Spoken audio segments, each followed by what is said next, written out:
One thing I really don't like about living in Virginia is that every so often we get these days where it's like rainy, but not like all day long.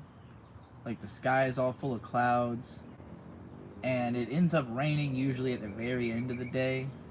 But you got like all day where it's just kind of gloomy and cloudy, and there's like this low pressure that creates a tension in the air. And for me, it always makes my like thoughts just go totally chaotic. Like for whatever reason, this effect of the weather.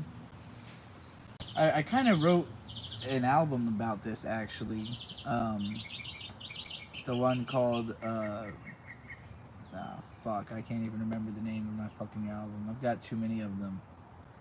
I've actually got too many albums. I can't remember the name of my album. The one with Ashes All Over My New Clothes at the start, and Ghoster at the end, and Big Low in the middle. Those are the three really good songs on that album. I still can't remember, like blanking. Baroness Phantom. That's the one. Baroness Phantom. That one is more or less about low pressure front headaches, storm headaches. That's why the imagery of the album is all like storms, basically, for the lyric video. Stream Dead? Is it? Stream Dead? I think I'm live. Only person here is DigiArchive. DigiArchive, is that like one of the actual archives? Do you still have my stuff up? Because it's all like back now, so there's not really much need to keep it up. You got the old DigiNay avatar though, which is interesting because yeah, it was, I guess Digi would extend to DigiNay, but not to Trixie, right? I don't really know. Yeah, I'm just kind of chilling here on the back porch until people start coming in, and we can talk about whatever, because I just haven't been doing much today. I've had a lot of thoughts, brain full of thought, but not useful thought.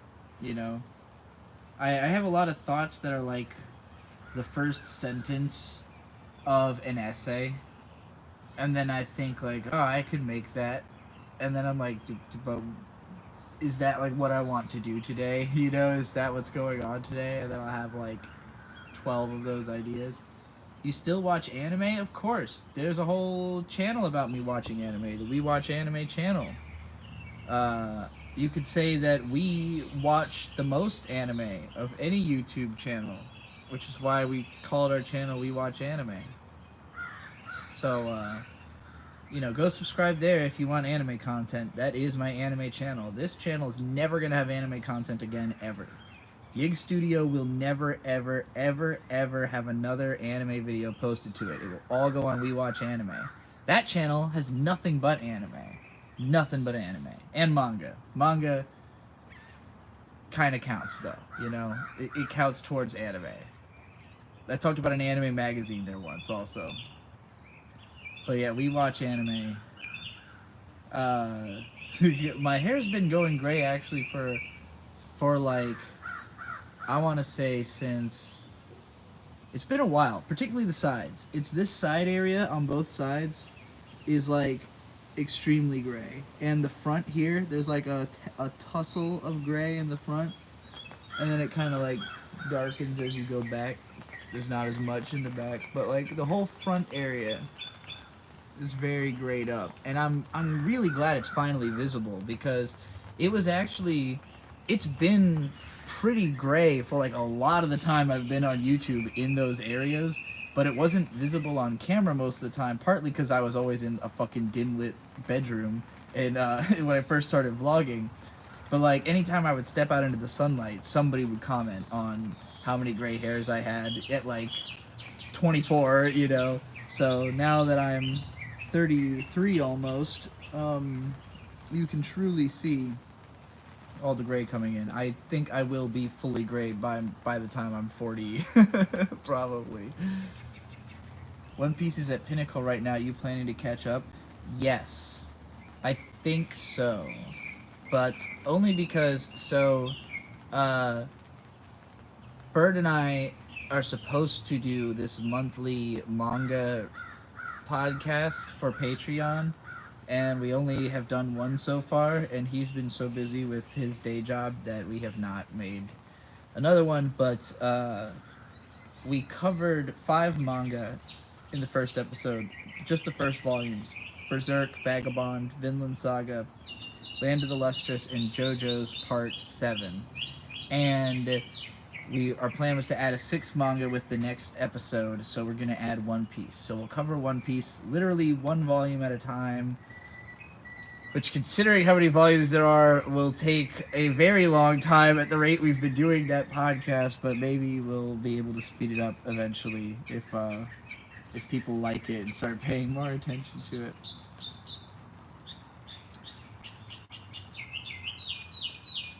Going back to being Baroness Grey.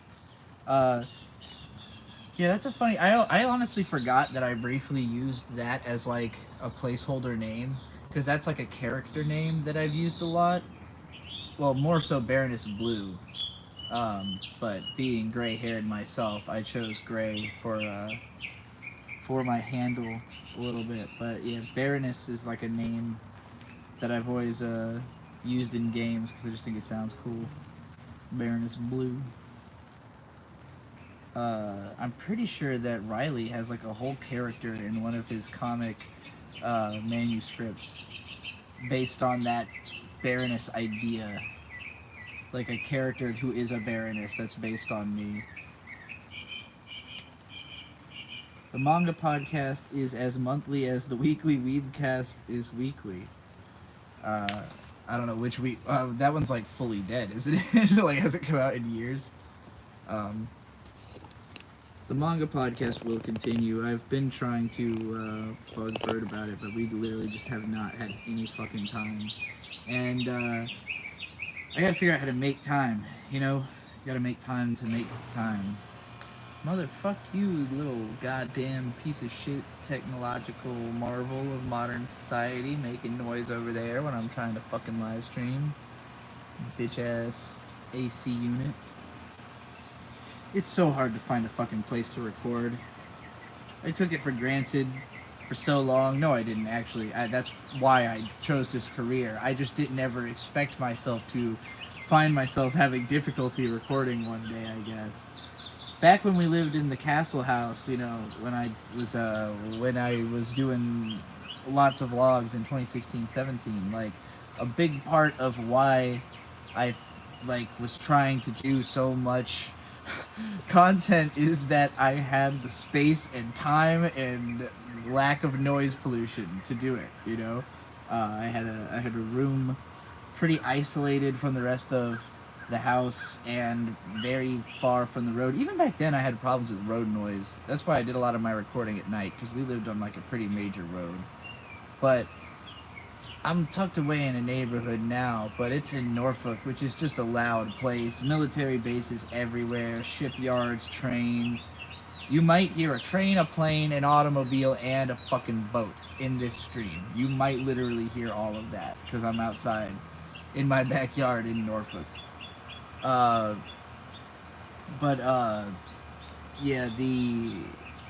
the house I live in is super open plan.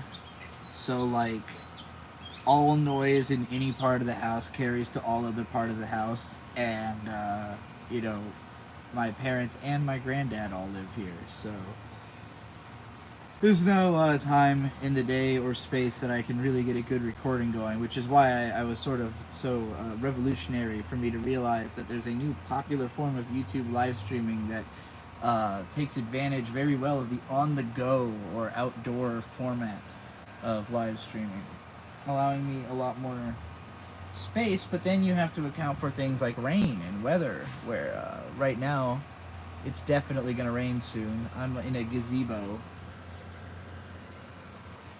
So that's why I'm sitting out on the back porch. So whatever sound pollution problems there are, just know I could not do any better.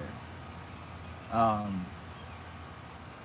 couldn't record. I mean, there's one place in the house I could have recorded, but it wouldn't have been great, and it could have been interrupted. So this is the only place where I can guaranteed uninterrupted by rain, people, or anything stream at 6:20 in the afternoon.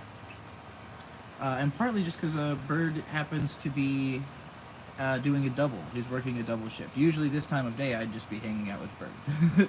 Which is why I don't typically stream around this time of day. But yeah, I'm out here on the grind, and I'm trying to reach all times a day. So I'm really trying to make that super chat money. Put myself in a better position, you know. I'm lately, tell me if this has ever happened to you. Have you ever been stressed out about being too at peace? Like, oh, I'll continue this subject in a moment because I just got a super chat from Fudu Dedica for $9.99. Thank you very much. Thoughts on reading Umineko? So here's the thing. I've given this a lot of thought, right? I'm never just going to sit down and read Umineko. Like, I'm not just going to sit down and do it just for my own entertainment or whatever purposes. I don't like reading visual novels. Like, the reason I watched the anime in the first place is because I would not want to read the visual novel. Bakaraptor, friend of mine, anime YouTuber these days, he had written an article once back in the blogging days about, I think this was a blog, I don't think it was a video, about Umineko being just so ridiculously verbose and long, like, that, in his opinion, like, the parts that had been covered by the anime were better because they just cut out so much unnecessary shit. And I tend to agree with, I think most anime is too fucking long as it is. I've got the attention span for music videos, so I don't know why I disconnected there for a second. Am I still here? Anyway, media where I don't have to compel it to continue appeals to me the most. Because I am so easily distracted that if I start thinking about anything, I will stop paying attention to the thing, unless it grabs me back. So I need it to constantly be grabbing my attention, and if I have to keep making the action go forward, it's very, very easy to make it stop. It's just so easy for me. Like, this is why I don't play a ton of video games. It's why I don't read a lot of books, read a lot of visual novels, stuff like that. I read a lot of short-form articles. I read a ton of tweets, you know. But, like, as soon as I get to a point where I have to start, like, you know, commanding myself to keep paying attention to this thing instead of doing something else, then it becomes difficult. And even, like, just putting on another episode of the show can be that much for me. That's why I said, like, I have the attention span for music videos.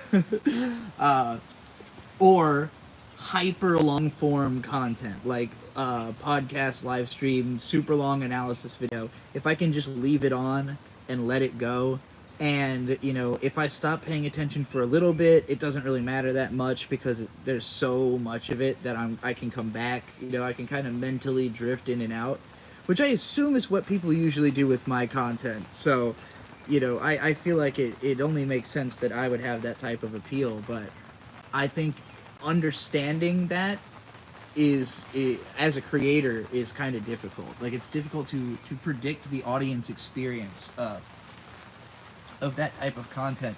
But so to get back to Umineko specifically, this isn't me saying that I'm not going to read Umineko. It's me saying that I'm not going to do it for my own entertainment. I'm not going to do it just because. I'm not going to do it because I know it, regardless of whatever takeaway I might get from it. At this point, it's obvious to me that I could make a lot of money playing Umineko no Naku Koroni. I could live stream my entire time playing the game. I could, go really in depth about it, but it would have to be a real event, like a real spectacle. It couldn't be something that I just did frivolously on the side, because the game is so fucking long. And most of it's just reading. Like, I would have to be basically, going line by line, letting the character say the line, and then interpreting, every time I have something to say about the dialogue. So it would be more than just me playing the game live. It would be me playing and interpreting and talking to chat all at the same time. So it would take fucking forever. I want to do this. I think this would be a good idea. But it's a time and place thing. I couldn't do it now. I couldn't do it in my current living environment, So I cannot afford to do the level of investment that I would have to do into Umineko right now. But I do think I would profit from it. So I think it would be worth it, but it would have to be a business venture. I could not just simply play Umineko. It's so long and time consuming, and it just wouldn't be fun for me. Like, regardless of what I might get out of it, it would be fun for me to do with other people. Because then those people will pull me back in by talking about what's happening, encouraging me, like that level of group effort towards completion, I think would help a lot. Look at this weirdo. I'm so fucking weird. Watch this. Frog nuggling. Frog nuggling. Frog nuggling. I'm not yapping. I'm funny.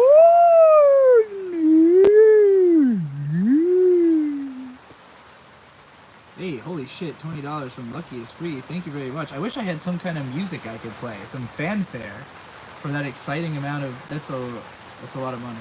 Thank you. The rain thanks you. God cries in the presence of the Dosh. The only thing I cared about for 5 years of my life was anime. In the past 8 months, I formed a really close emotional connection with the girl. Her story, her mind, and family have barely watched one anime. Is my life saved? Maybe. Does she not like anime? Is that part of that? Like, she just doesn't watch it with you, or you just don't care about it anymore? You're not, like, trying to watch it together? Because I know a lot of anime fans are like, I'm looking for someone to watch anime with me.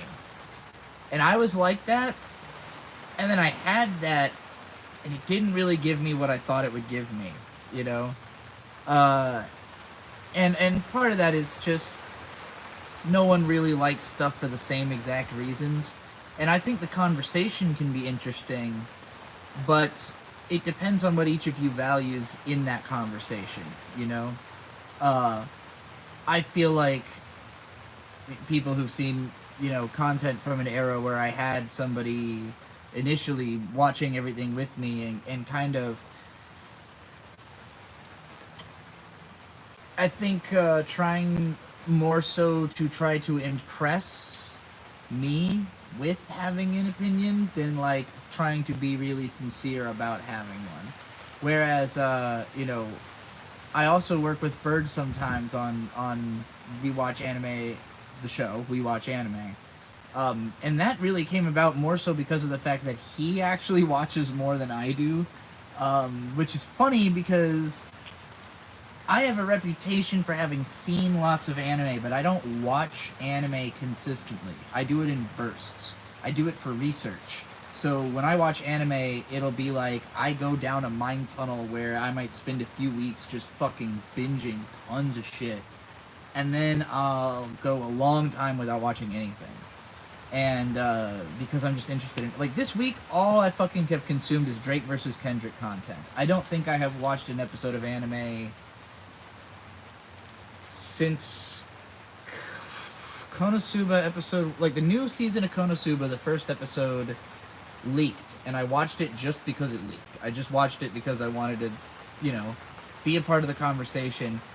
and also to see like, hey, how's Konosuba doing? Like, it's been since the movie, since there was any new Konosuba, so it's been quite a while, and it was good. It was a really good episode. I'll probably watch the rest. Wow, there's leaks coming through this gazebo right now. I just saw. Well, it was like one leak. That was weird. I've never seen a leak stop. Like some water just poured through and then it stopped. That was odd. Anyway. What was I saying about the animes? Yeah, so I like watching anime more with other people than doing it by myself, unless it's for research. And when it's for research, again, I will just binge shit all day long. Like I'll get into, because it's more about what I'm thinking about and the curiosity that's compelling me to watch it. It's not that I'm watching it because I think I would have a great time looking at anime today. I want to think about it, you know? So for me, anime is almost more of a research subject than it is an entertainment medium. Which I think the more I understand that, the easier it is for me to communicate with other anime fans, because my taste is just different. Like, I'm not coming to it from the same angle that a lot of people are. And, you know, that angle makes it so I can talk about it in a really interesting way, but I have to really focus on what's unique about my angle rather than, like, trying to be the voice of the average anime fan, because I am not. Like, Giga is actually that. You know, he's somebody who's, like, coming to it for the reasons that people are coming to it, or at least is good at understanding what that is and communicating it in his videos. Even if it's more so through researching people's opinion, you know, whereas I'm researching, like, the creative side of things usually more so. But yeah, so I guess with anime, like, it's interesting to me because I have so much knowledge and I'm so invested in the meta texture of it, that, like, and I know enough about animation that you could show me basically any piece of animation and I will have some kind of opinion, even if it's not very deep about it, you know, whereas you could show me a piece of pottery and I'm like, wow, that's pottery. All of it's cool to me because I don't know anything. What does a good pot look like compared to a shitty one? I have no idea. You know, it's all equally kind of neat. But with anime, like, I think the normal opinion to have of anime is all of it's kind of neat, but that's not like an anime fan opinion, you know. So yeah, I guess what I'm trying to say is maybe you are fixed, but more likely, you know, I mean, if anime was filling a hole in your life that your relationship has now filled and anime is no longer necessary, then yeah, I would say anime is just gone. It's not coming back unless, you know, unless a new hole arises, like, you know, me and my girlfriend need a thing to watch because we're bored. Let me see if I can get her into these cartoons that I think are cool. Or maybe it'll even be something where you show your partner that stuff. I said girlfriend, but I think that was, I don't know if you said that it was a girl. Anyway, you know, if you and your partner are, like, just, you know, checking stuff out because you're bored and you're like, oh, I used to like this, you know, you can always approach it like, oh, maybe it's gonna suck, you know, then we get to laugh at it and what a doofus I was for being into this anime crap before, you know. Just don't let it fuck up your relationship. Don't show them the weird shit you were into unless you think they are gonna be into it. Just forget you were ever into that stuff. Alright, Yakuman with £5 says, since Manga Mondays is back, will we see the return of other series? I'd kill for more Whirling Dervish or a similar style 40 mins of Rants podcast. Oh, wow. I'm so glad you asked. Wow, the rain is really picking up. I hope I'm not going to be, like, inaudible under the rain. I might have to move to the garage soon.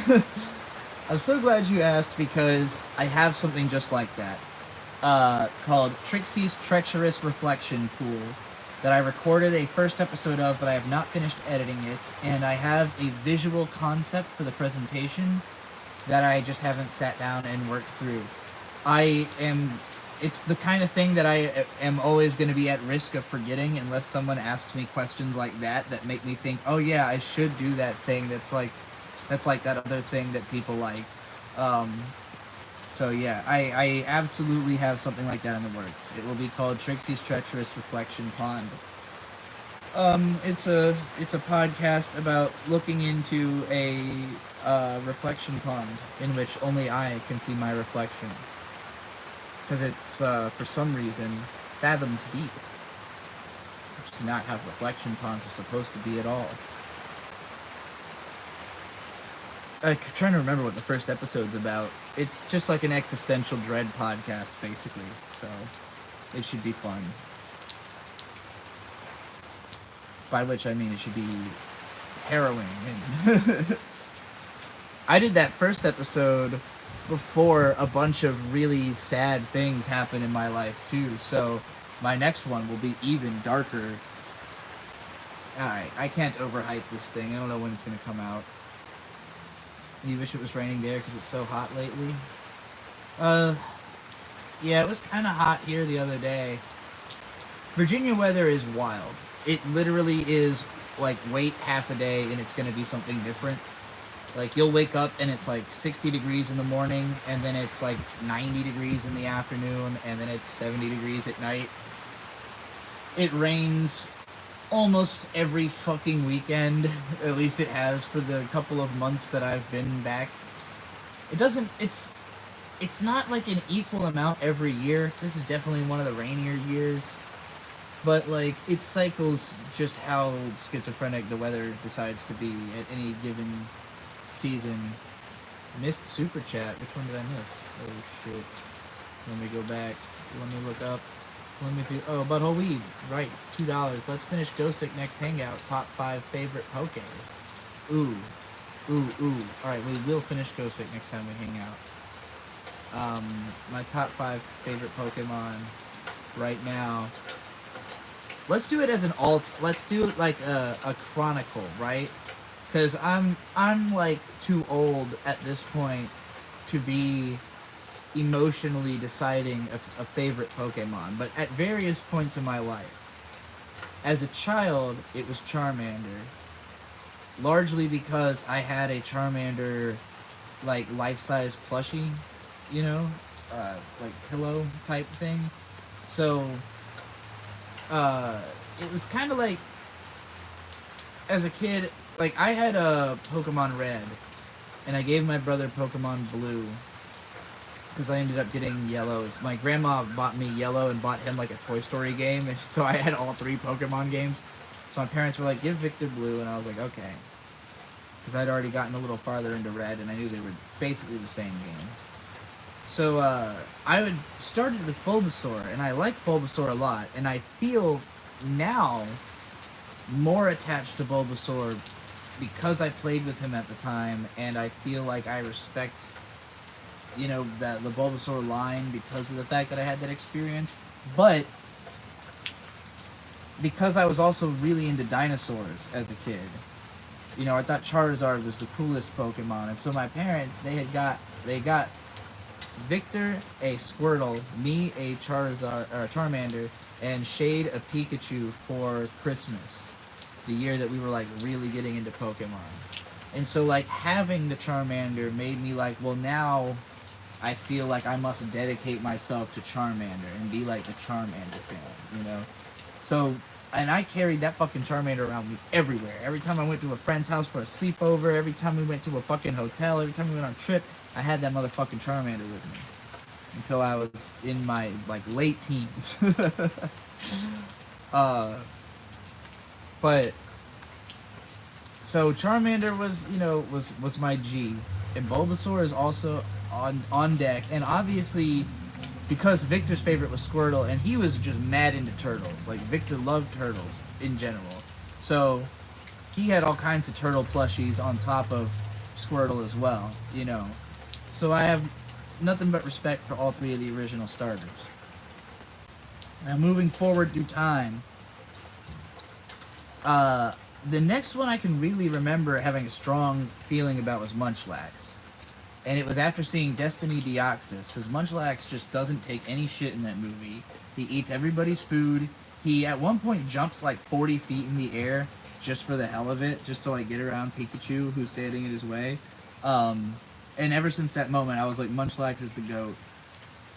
So, Munchlax, what about Sliggoo? Sliggoo is also great. I love Sliggoo. I love the that whole line, you know. Sliggoo's the second form. Sliggoo is my favorite of that line. But Goodra is also, you know, the best name, Goodra. It's just fun to say. Goodra. Goodra. Goodra. Goodra. Could say Goodra all fucking day. Yeah, so we're gonna say top 5 Pokemon. Bulbasaur, Charmander, Munchlax, Garchomp. I really like Garchomp, particularly when I played X and Y. Garchomp was like the head of my team, and I just kept stomping the Elite Four over and over till I got that motherfucker to level 100. So, Garchomp might have to be in the top 5. There's a lot of fucking solid Pokemon, so we'll leave it at that. Mr. Graphixible with 2 pounds. How do you have so much insight into the culture? I watch analysis videos all fucking day. That's all I do. I think this is... I'm trying to find the right words for it, because I don't want to make it sound like I'm blowing smoke up my own ass by calling this like a talent. It's more like everybody has a different way they think, and some people just think the way I do, but I tend to take a very broad lens to everything. And it makes it hard to talk to me sometimes when people are trying to talk about stuff that's more specific, and I always open it up to... This was a big problem I had as a teenager, is I never knew how to start an argument without starting from the beginning of the universe. Like, well, you see, there was the Big Bang, and that led to evolution, and because of the way evolution works, people do this, and because people do that, like, that's just the way I tend to look at stuff. I'm always trying to trace it all the way back. And there is way more noise than there is signal in the sea of information. Just way more noise. Including for me. Watching this, the number of words I'm saying that are like deeply pertinent and really informative are fewer than the number of words that aren't. But, you know, I can't... If I were to only say completely compact, meaningful sentences, it would be, you know, minutes of silence between me speaking, and it wouldn't be a good live stream. It would be a great way to write an article, you know, and nobody reads, so I'm not gonna make any money doing that.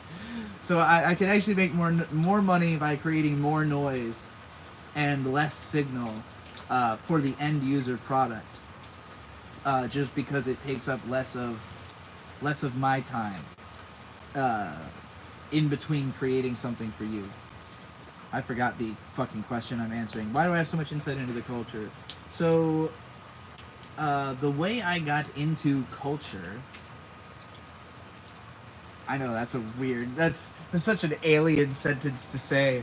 I feel like an alien to culture because I didn't really grow up in a place. I moved constantly growing up, all the time. According to my parents, by the time I was 3, I had lived in 7 houses. 7! I have no memory of any of that.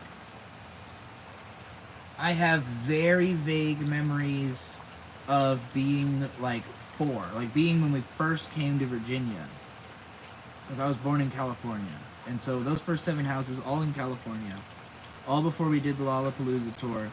And at the end of the second Lollapalooza tour we did, I was turning 3.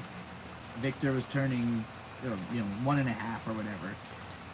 And we moved to Virginia. So even then, living in Virginia, we started in Newport News for maybe like 6 months. Then we were in Virginia Beach. We moved houses. We moved to Florida. We moved back to Virginia Beach. We moved to Newport News again. We moved to Chesterfield, Virginia. We moved to Richmond, Virginia. We moved back to Virginia Beach. We moved again. We moved again. All within Virginia Beach. Then my parents moved out while I stayed in the house. Then they moved back in. Moved to California. And now moved back to Virginia. And now I live in Norfolk. First time living in Norfolk. Technically. I have lived in all of the cities surrounding it, but it's my first time living in Norfolk. So now I finally know my way around Norfolk after never having known my way around here before. Fucking hilarious for me. It's probably not funny for anybody else, but it's the first time I'm like thinking about that I live in Norfolk for the first time. So yeah, I moved so often that I don't have culture. I don't have inherent culture. My parents, my granddad that I currently live with, my mom did not know who he was until 6 years ago. And he's 90. So, you know, I barely know him. He barely is capable of holding a conversation. Great guy, but, you know, it is what it is. He's very, very old. And everyone he had ever known was dead by the time my mom met him. So, you know, I have no connection to that side of the family. And then my grandma on my mom's side, my mom has 4 sisters and a brother. They're all difficult people, except for one, her younger sister. But I have not really gotten to spend much time with her because she lives in Texas. So, you know, the parts of my mom's family that I've had the most experience with are mostly a big pain in the ass. And then my dad, his adoptive father died when he was like 30, when I was like 8. So I never really got to know his family. His birth father,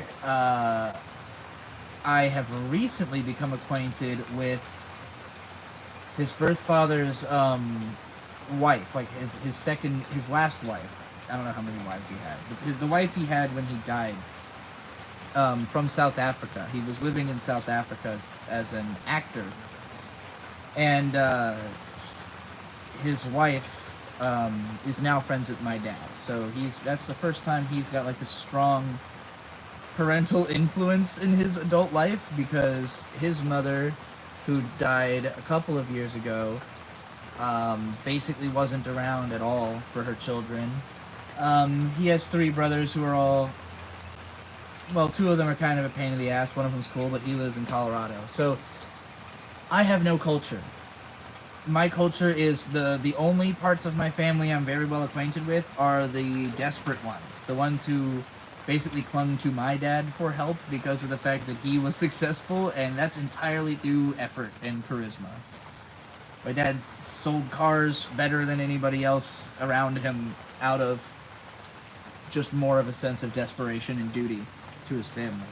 So the only culture I really understand is 90s alternative work culture. That's it. Those are the only, like, 90s alternative rock.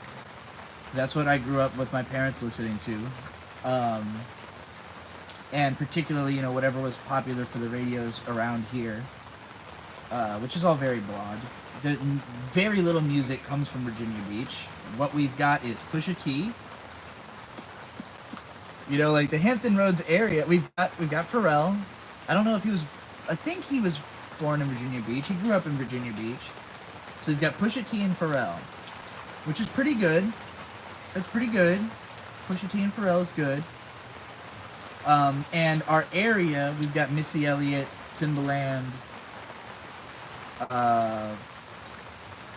shit. I'm not sure who else that's really influential is from here. But yeah, I mean, those are all artists I respect and grew up with. I knew Missy Elliott was from around here at the time. I had not known about Pusha T growing up, or that Pharrell was... I don't think I knew about Pharrell growing up, actually. I don't know if I really knew. God, what did I know Pharrell for before I'm Happy? I know I knew about him, but I didn't know NERD or anything, so I really don't know why I knew Pharrell. Probably some fucking Cartoon Network shit or something, if I had to guess. Like, I don't know if he was in, I don't know if he did one of those old Cartoon Network stingers. I know will.i.am did them. Anybody remember that shit? A secret formula with a little bit of I and a little bit of oh, I got a secret, so keep it on the low. Someone? Anybody? will.i.am, Dexter's Laboratory song from like 1999. I'm getting so old. I kind of got to piss. I'm going to mute myself and let y'all look at the rain for a minute while I go. Actually, I'll point the camera at the garden. And y'all can check out, my mom's got these like Alice in Wonderland garden things.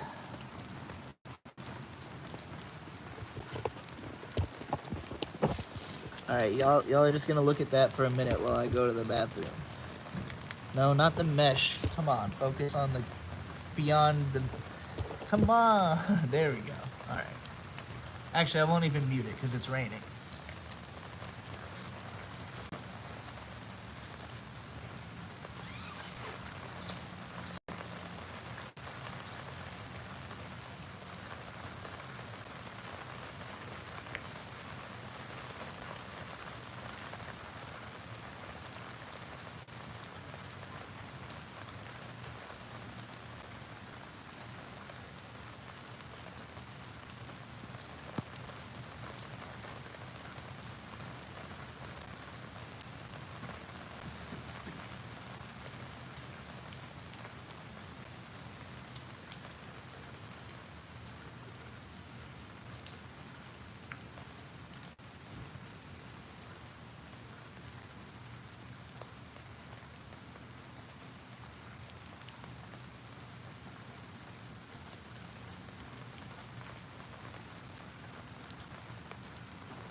Alright, welcome back.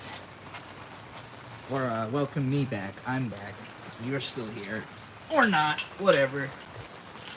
We back, and we back, and we back, and we back. Ah? Remember that guy? Remember Chance the Rapper? Oh, boy. Ashley made me anxious, Ashley made me crazy. Scratchy made me looser, and that waxy made me angry. And I still made this song, and I'm gonna make another. If you ever actually hit me, better watch out for my brother. I'm not gonna start geeking out on Chance.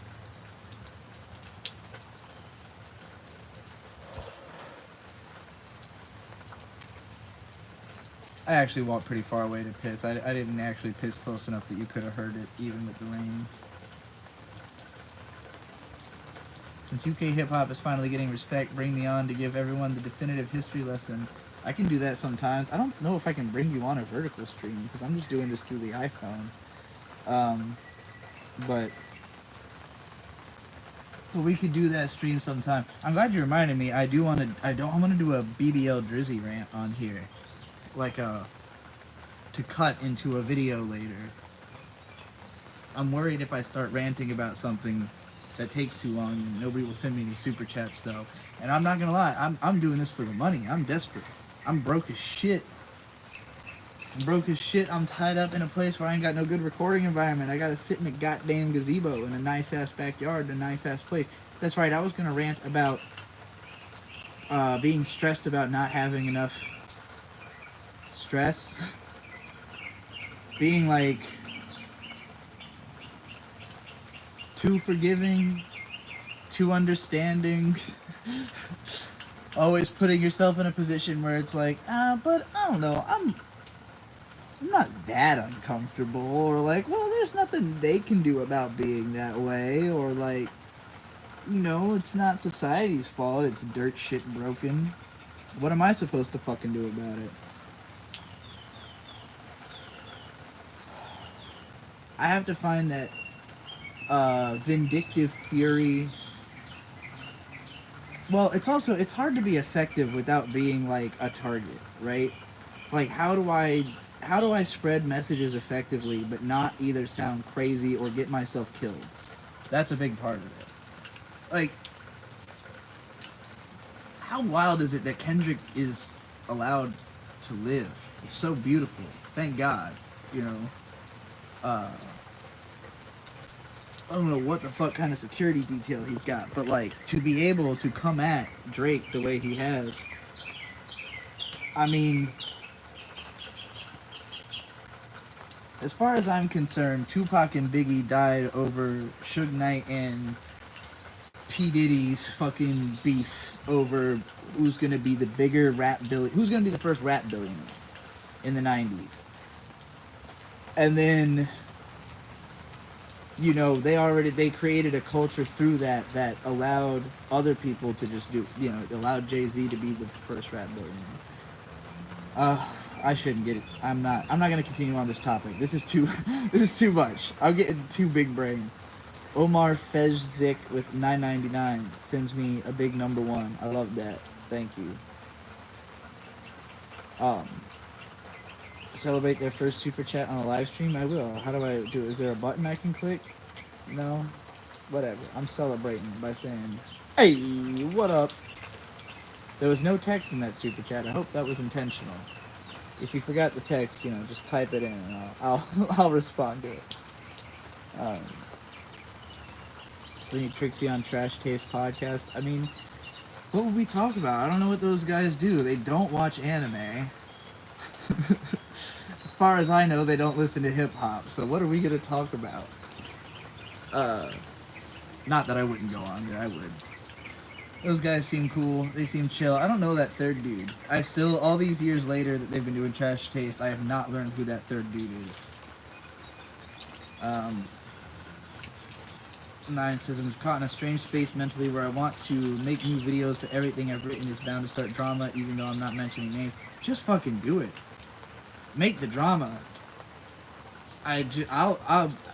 I'm always behind drama. I back drama wholeheartedly. I'm trying to create drama all the fucking time, and nobody wants smoke with me. Everyone's scared because I'm trans. Nobody wants to go to war with a trans chick in this climate.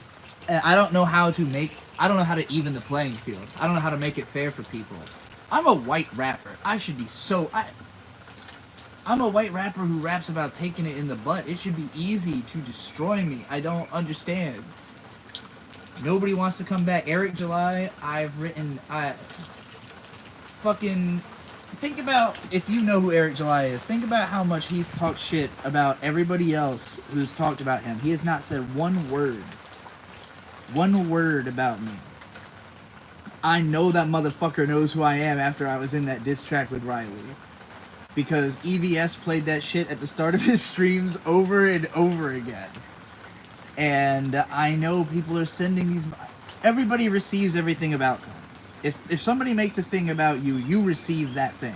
That's just how it is if you're popular on the internet. Nobody talks about you and you don't hear about it. Unless they're nobody. Like, truly, truly nobody. And by nobody, I mean they don't have one friend, not a Discord that they can post their shit in. Like, they have to be nobody for you to not hear about it. Beto says nobody can destroy you because you were smart enough to befriend the most dangerous rapper in any two. But between the two of us, who could you imagine trying to go into rap beef with the two of us?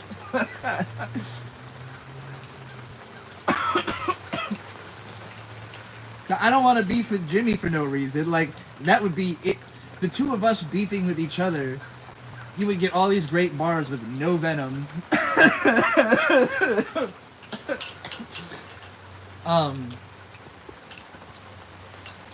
Like, I just need enemies. I feel, I'm an angry person. Have you ever felt like a decommissioned rifle? I mean, I know I've got a decommissioned rifle, if you get what I'm saying.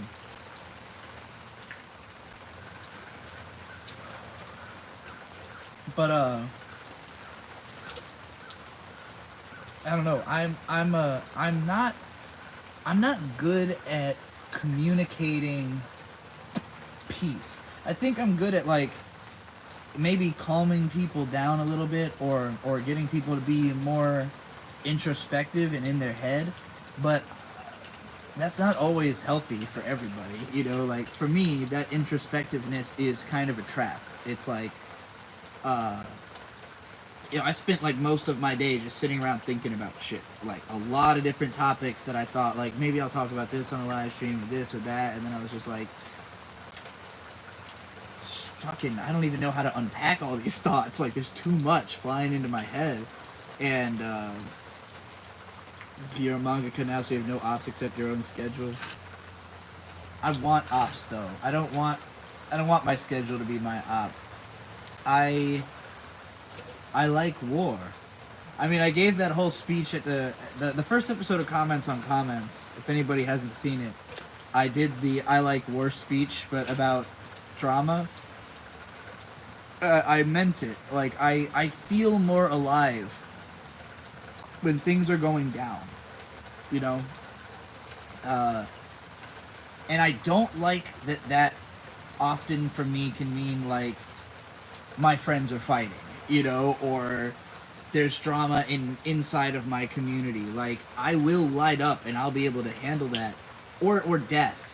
I've honestly thought about a few times dedicating myself to being like the pop culture obituary person, like basically as soon, because when an artist dies, like their catalog is over, so there's like a sense of I can talk about this as a complete, this person as a complete work of art now, because it's over, the art is over for the most, you know. Culture might continue to react to the art and create art in its effigy, but that person as an art piece is done.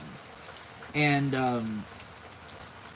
I have a really difficult time dealing with death, like as a just when people die, when anything ends.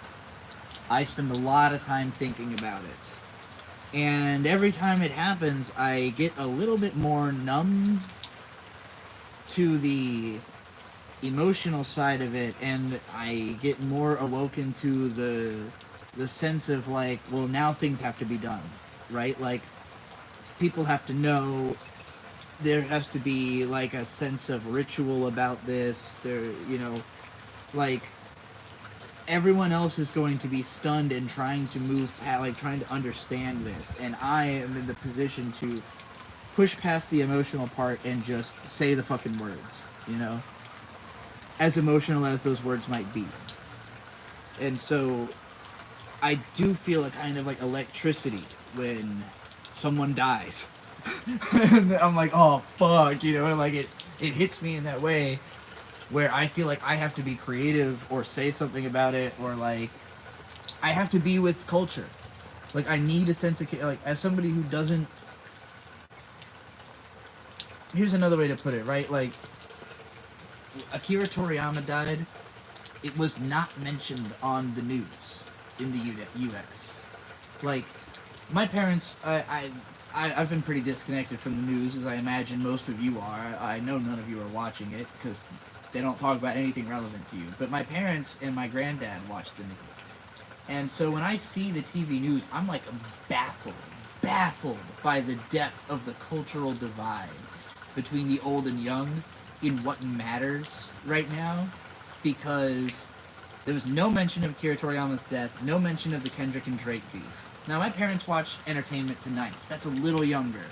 That's aimed at their, you know, Gen X generation, to tell them about what's going on with celebrities. So when I, today, explained the entire Kendrick and Drake beef to my mom, she at least knew who they were, you know? But, like, she didn't know anything that was going on with it.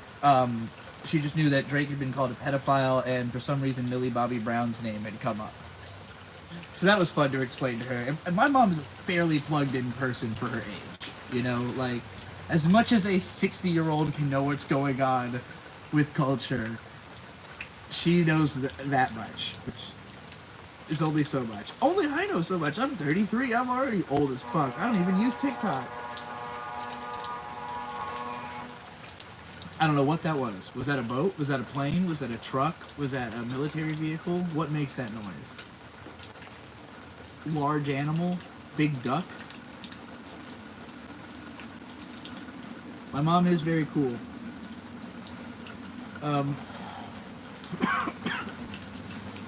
Coolest thing about my life is my parents like me.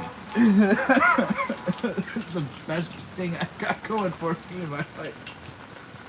Always has been.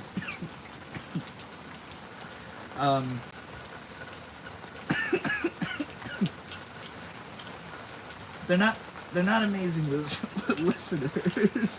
So like when it comes to this cultural stuff, I felt lucky that I could explain Drake versus Kendrick to my mom. That like she actually knew. I don't think my mom would know who Kendrick Lamar was if I hadn't been such a big fan of him for the last decade, but you know, at least she knows who Drake is. I don't think she could probably name a Drake song.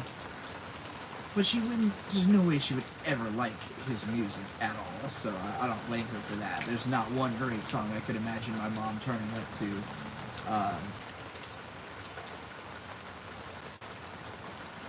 She hates like suave, slick type characters, but that's because she thinks they're all pedophiles, so, you know, she's just on the money with that.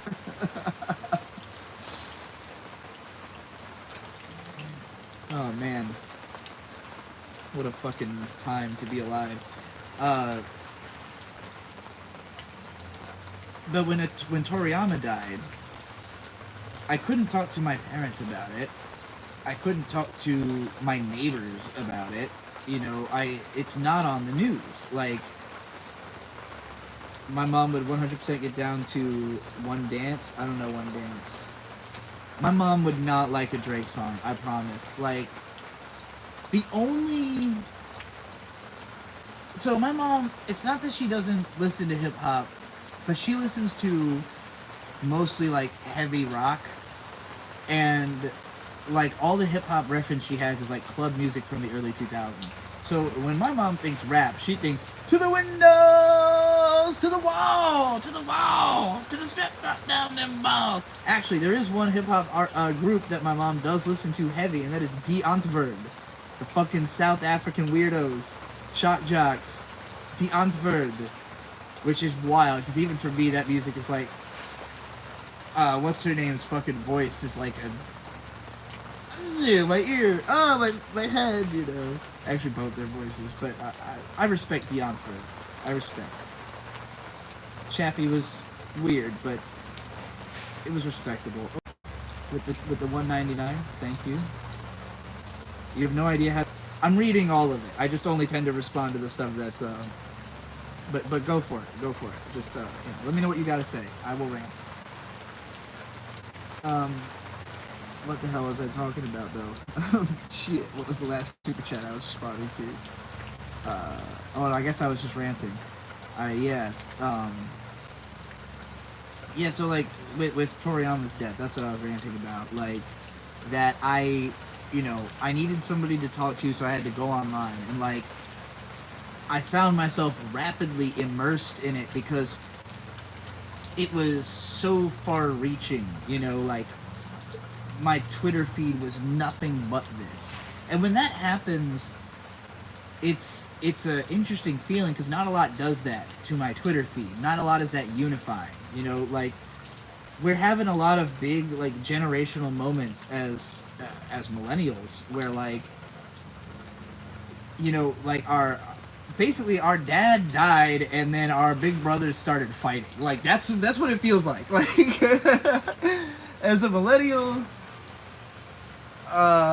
who comes from a part of America where black people are, it feels like our dad died and our big cousins just started fucking beating the shit out of each other. It's fucking crazy. Your mom loves King Kunta by Kendrick. I've never been able to get my mom into Kendrick, but I don't know if I ever played her King Kunta, but I don't know if she would... I don't know, she might feel racist trying to sing along to it, you know? Like, My mom is 60 years old. She has an amount of white guilt about, like, you know, she grew up in a time where she wasn't ever trying to be racist, but, like, the casualness of racism growing up in fucking Newport News, you know, like, she looks back on all that and it's kind of like, I don't know, like, I can't put on.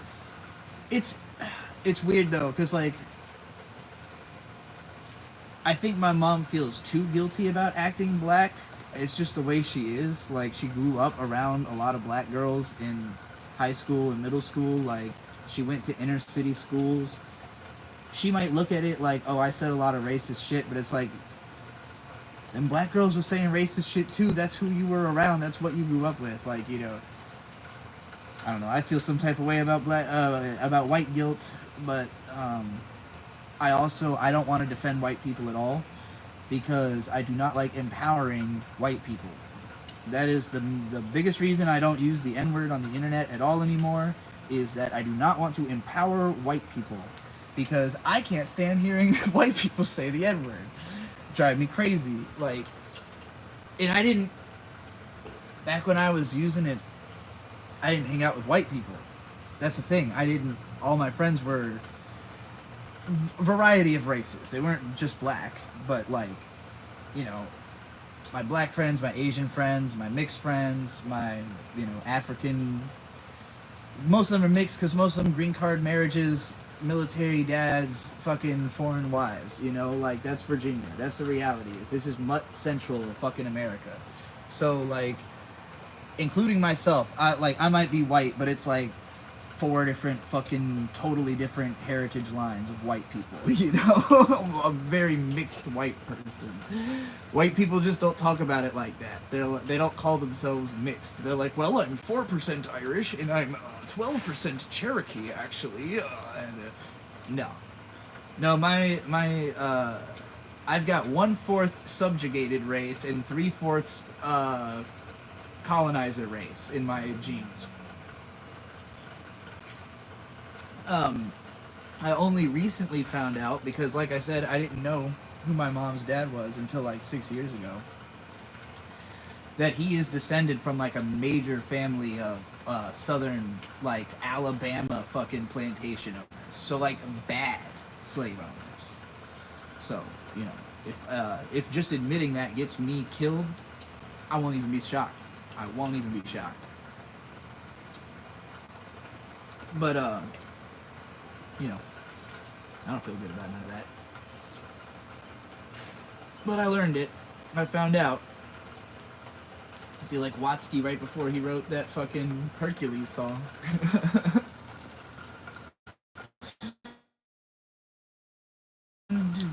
Dan Devadan with BGN5. I don't actually know if I've... Come on. Tell me I'm live. Tell me I'm not about to be disconnected again. Am I here? I'm definitely queer, but am I here? And no, their name's not Don Dedon. It's Don Devadan. Don Devadan. Dan Devadan. Don Devadan. Dan Devadan. Don Devadan. Alright, I think I'm live. Do I still plan on learning Japanese? Have I ever looked at the online Japanese learning community? I have. Actually, I did a really good podcast with Matt versus Japan. If you just want to hear, like, everything, pretty much every thought I have, everything I know about learning Japanese, we definitely went over it in that podcast. I think it's like an hour and a half long. Matt versus Japan is an awesome dude who developed I don't know if he made a program. Basically, he developed a system with flashcards to, like, super fast teach himself kanji. From what I understand, it's pretty difficult to do if you're not willing to, like, totally immerse yourself in doing nothing but that, but that's how you learn Japanese quickly. And he actually went to Japan, and I believe he lives there now. He's done, like, TV spots and stuff in Japan. So, yeah, that guy, it's funny, when we did that podcast, he was really surprised how much I did know, but it's not that I know I'm not very good at like coming up with how to speak Japanese. Like if I were to try to invent a sentence right now, I would struggle, you know. But if I heard something, I could probably tell you what it means. So like I guess I have better Japanese comprehension than I do speaking skills. I can read all the hiragana, katakana. I cannot read kanji, and it's just a matter of how much it takes to learn, and it's not. It's hard for me to exactly figure out what I would do with that. Probably I would get into translation, and that could be an interesting road for me, but I know it's not a super lucrative industry. It's not the most. I don't think it has enough recognition or respect, and maybe I could bring that to it, but it would be like a whole battle I'd be fighting, which is to my nature, so it could maybe happen. It seems to have stopped raining, but I'm fucking the noise from this rain barrel. I don't know if you can see it. Can you see the rain barrel? Yeah, it's right over there. I don't know if you can. You can't see the water coming off of it, but it's fucking. That's what that noise is. It sounds like a giant taking a piss forever. That's what that sound is. You know Matt, he's a legend. Yeah, he's great, and it was a really fun podcast. He blew a lot of smoke up my ass about knowing more about Japanese translation than he expected. But because I am lazy about continuing to learn it, but it's just sort of a practicality thing where. Like, if I wanted to learn Japanese, I guess my assumption would be that at some point I'm going to end up going to Japan and probably doing translation. I don't know if I'm, like, mature enough to go to Japan, you know? What I understand of Japan, it's a very orderly culture. It's a very, I'm trying to get away from that fucking noise. You know, it's, oh, now there's wind, though. I forgot I was in the gazebo for a reason. Alright, whatever. Let's stay in here. You know, it's a place where people are very mild-mannered and they really make an effort to fit in and be quiet. Maybe I would become more like that if I was in that environment, you know? Maybe I would be like, this place makes me feel a sense of zen that I can be at peace. But I doubt it. I think I would just be really stressed out about feeling like I was loud and rude and invasive and off-putting. In America, everybody's like that, so it's not a big deal. That's just what you expect. You know, as somebody who likes to travel and be around and go outside, I feel like my generally like destructive, nihilistic attitude, you know, is better suited to ruining the country I'm from than stomping around Japan. There are certain advantages. I would be able to translate. I'd be able to read manga that I want to read. But I also think that staying. How do I put this? There's a little bit of a sense of abandonment that I have felt or noticed other people felt that comes from when Western anime fans who are like part of the culture go to Japan and then just kind of disappear, you know, because once you're there, what the hell do you have to communicate back to the US for? You know, like a lot of the anime fans who really are just very immersed in Japanese culture and in anime and manga as mediums, like they move to Japan, you know, they learn Japanese and then they make Japanese friends. Then they become a part of Japanese culture and then they're no longer with us, you know. A lot of those people didn't like America. You know, they didn't want to have to hang out with the Americans. They didn't want to be a part of this culture anymore. I love America. I'm an extremely American person. Hunter Thompson is my idol, you know. 90s alternative and grunge is my first influence before anime, you know. So like for me, there's a certain attachment. I would love to go to Japan. I would love to visit and do tourism and maybe hike across the country. You know, I'd love to meet people in Japan, but it's hard for me to imagine becoming a part of Japanese culture instead of a part of American culture. You know, I can see going there as a cultural ambassador, not as a cultural resident. That's a way of putting it. Because I feel very indebted to American culture, you know, and bringing it back here. Like, to me,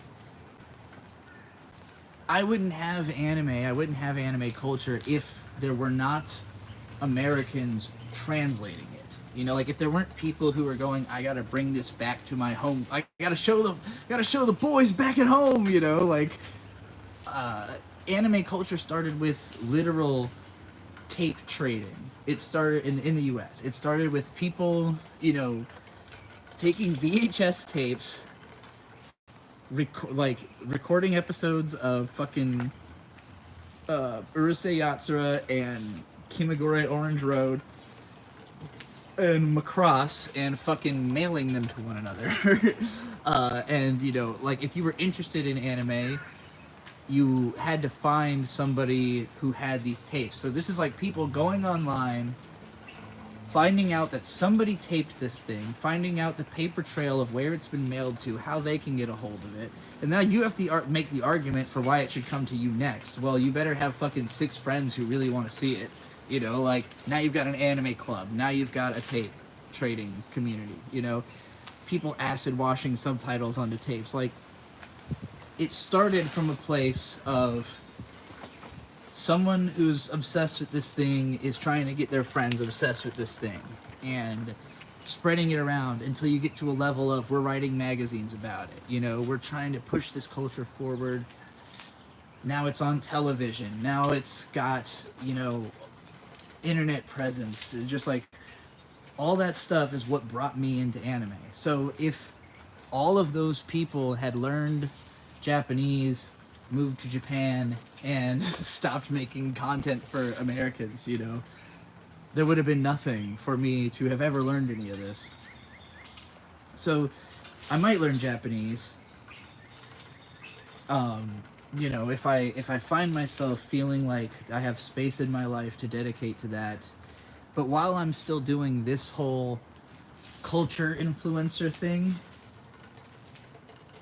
I'm very much trying to keep it American, trying to like maintain. I guess it's just because I'm trying to fit so much America in my brain. It's hard for me to also try to fit an entirely different culture into my brain. You know, like I know enough. I'm enough alienated from America to view it from like an outsider perspective, where I don't fall into a lot of the traps that people fall into when they're like too indebted to one part of American culture. I feel like I'm joining it all together, you know?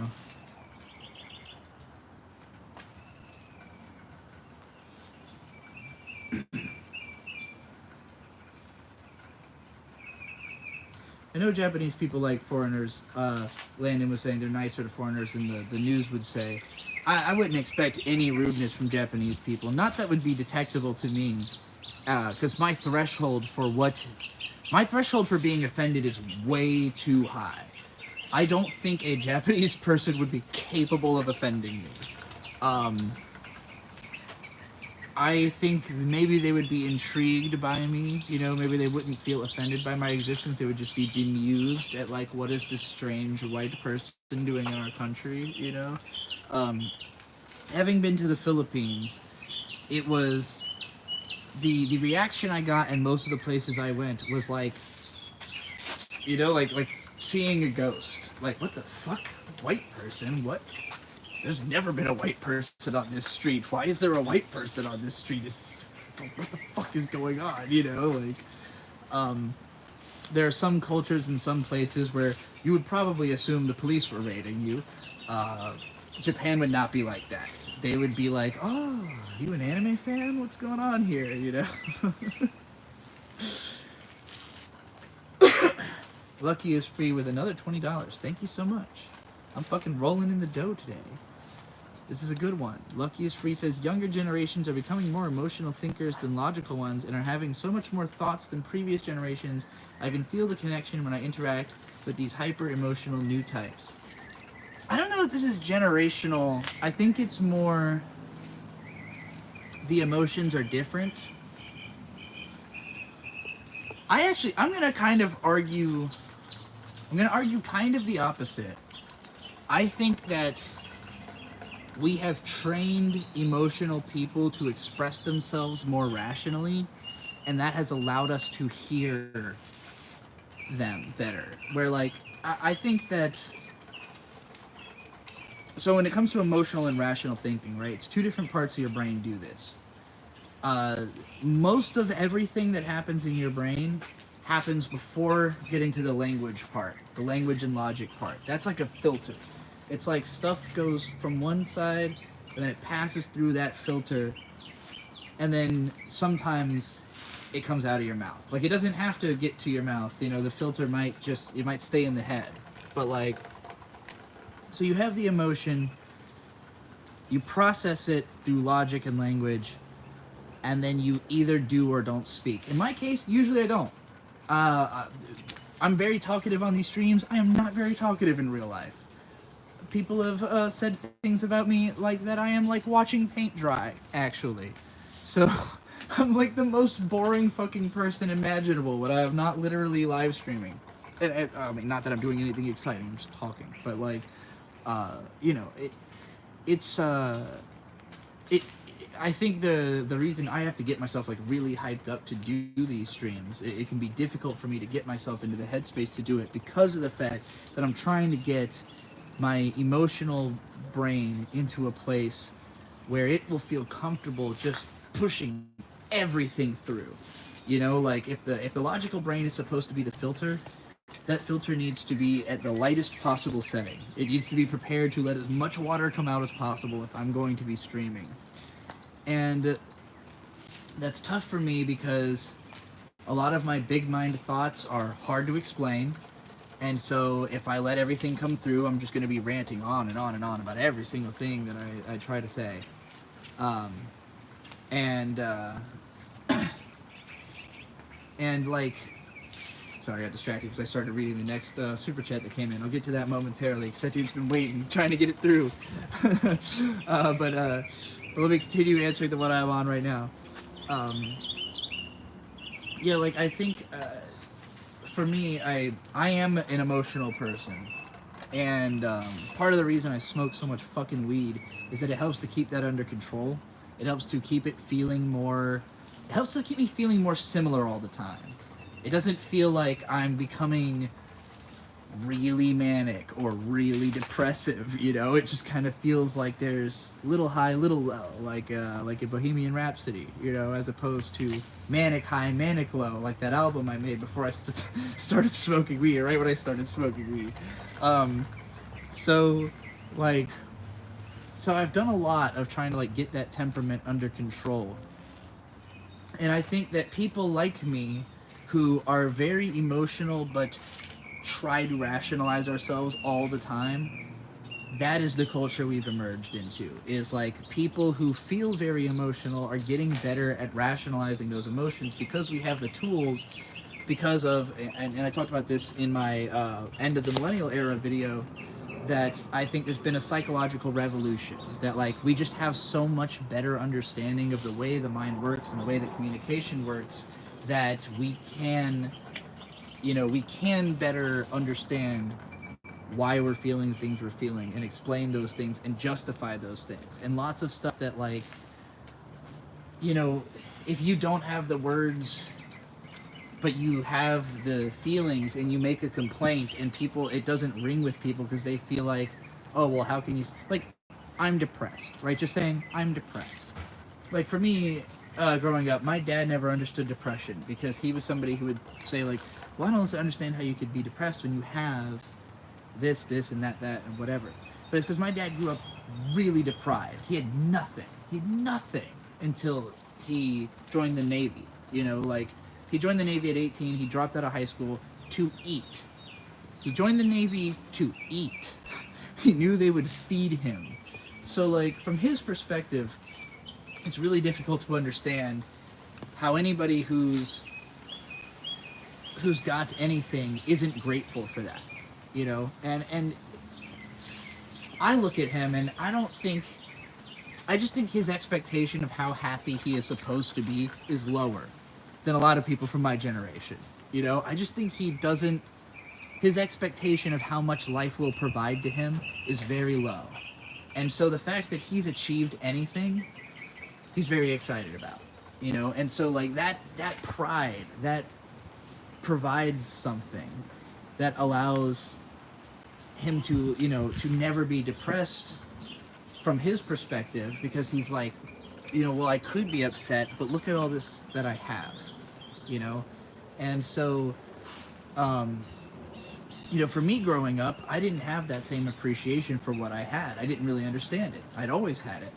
And I kept gaining more at a point, you know? Like, there was a period, I came to understand loss, and, like, when I was a little kid, we did not have any money. But my dad started in the car business when I was like 5. And so every year, he was moving up the ranks, and he was making more, and we were growing, until a point where he switched careers and dropped all of that. And we were really poor for a while. And then he just couldn't stand being poor, so he went back into the car business, and has been there ever since. Makes pretty good money now, you know, at least enough to do what he wants to do. So, you know, from my perspective growing up, I always just thought, like, hey, if you work really hard, you're always just going to get more. You know, like, that's just how it works. Bust your ass a whole lot, and you'll just keep getting more. It doesn't actually work that way. My dad is... I mean, it can work that way in certain scenarios. If I wanted to do what he was doing, I could probably do it.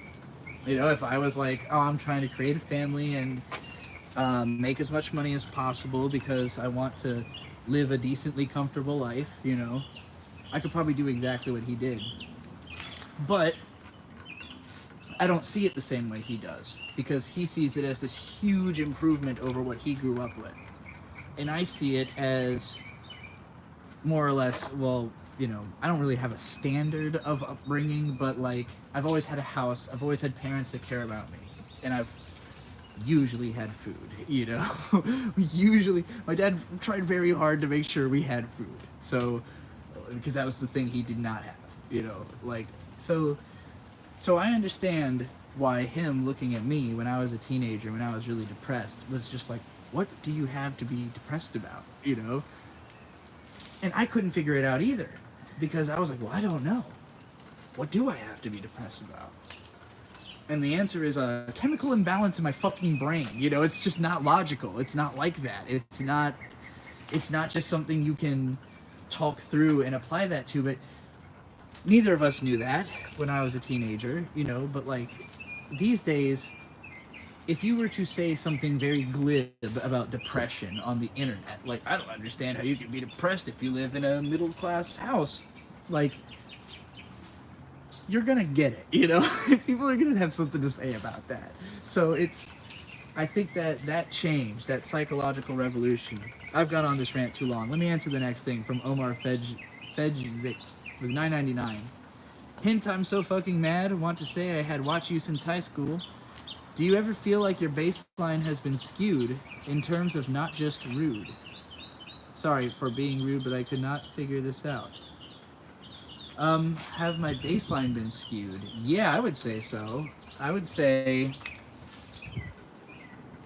I mean, it's an interesting question. I don't know exactly what you mean by that, but I'm going to try to answer by what I think I mean. And thank you for watching me since high school. I don't know how old you are now, but I've been making videos... No, not since high school. Well, yeah, I have been making videos since high school, but probably not ones anybody was watching. Emotionally, yeah. So, my emotional baseline been skewed. I would say that my whole worldview has shifted very, very many times. I would say it's always evolving, little bit by bit. I always see things a little bit differently. You know, when I go back and listen to old videos of mine, it's really interesting that there are Sometimes whole videos I just totally agree with. Sometimes I agree with 80% and then 20% I don't. Sometimes I just totally disagree with the sentiment, and I would say the opposite, you know? Um, but it's it's like a subtle evolution. I was thinking about this today, that evolution itself is basically just subtle movement.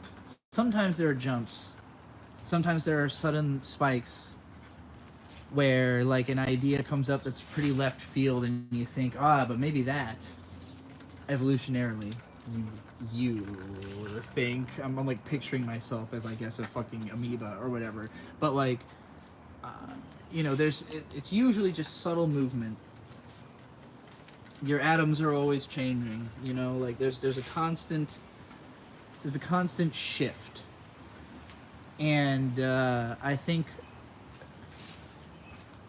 like your brain is always taking in information. Most of it's noise, but every once in a while you get a little bit of signal, and then everything kind of rearranges itself a little bit inside your mind. I guess I'll try to tie this to art because that's easier than like being really nebulous about it. But like, for instance, art that has traumatized me has always shifted my baseline, where I guess for most people this probably just happens through life experience, but like, when something happens to you that really shakes the way you view the world, like it's never the same after that. Anybody I've talked to who has seen a dead person, like who's seen someone die or seen a dead body, they can't ever unsee it. Like it'll come up in your mind randomly. It'll just be playing there, somewhere in your consciousness. You just keep seeing it because your brain, it considers it critical information. Like it's taken in this new information and it's like, this is fundamental to your understanding of how to survive now.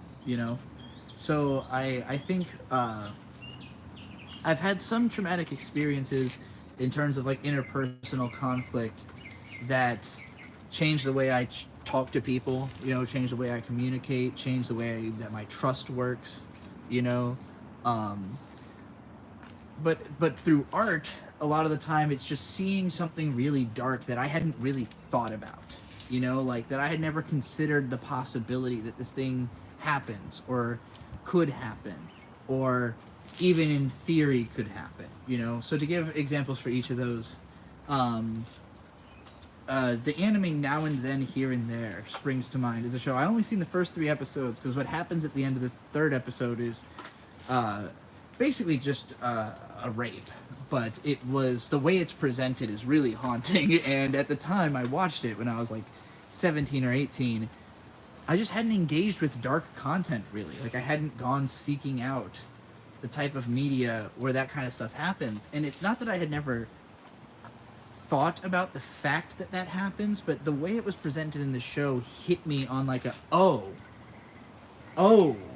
that girl is about to get raped. Like, oh, fuck, like, and it just hit me so hard that I like thought about it all day. And then, nothing like that could ever hit me the same way again because that's still there. That's still in my brain. It's still there. So when I see another one, it's comparing to that,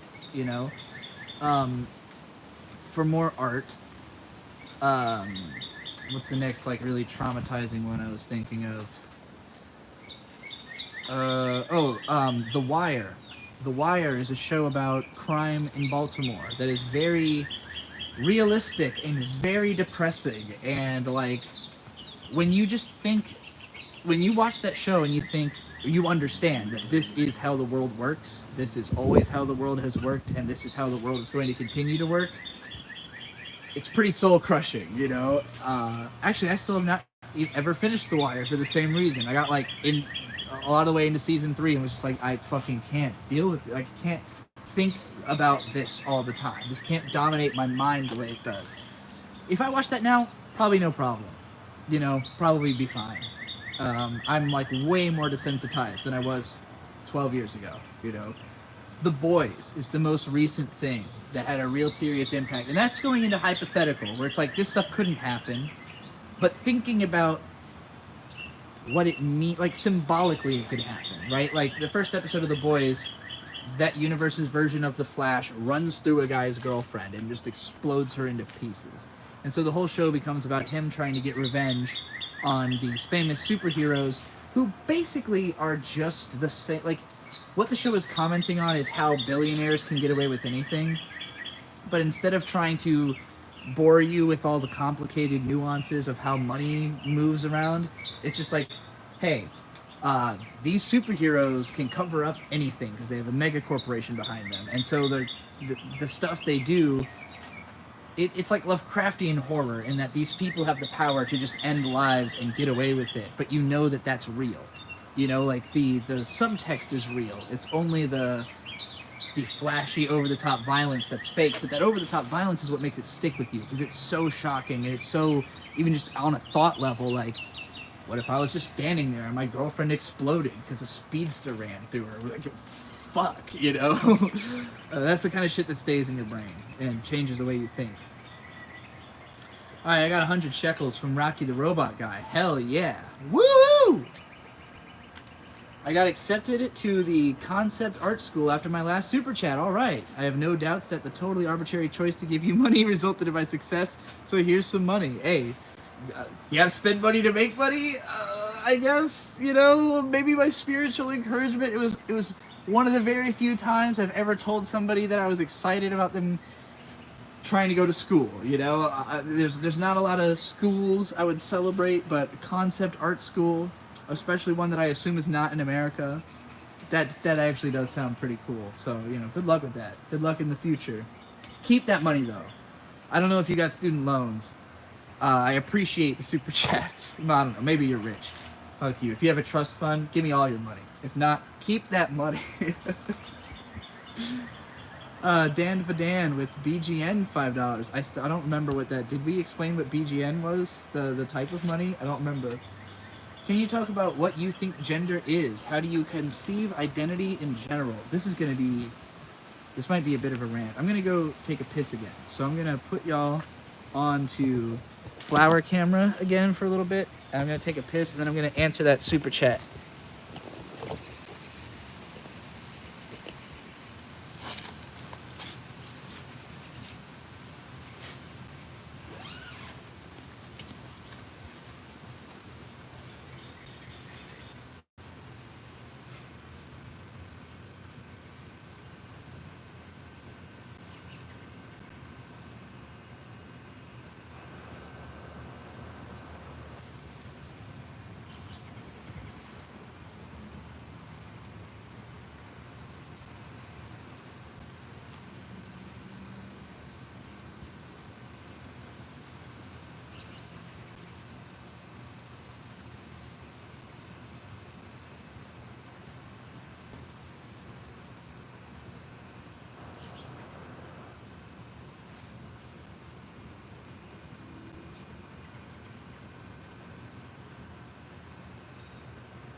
Alright.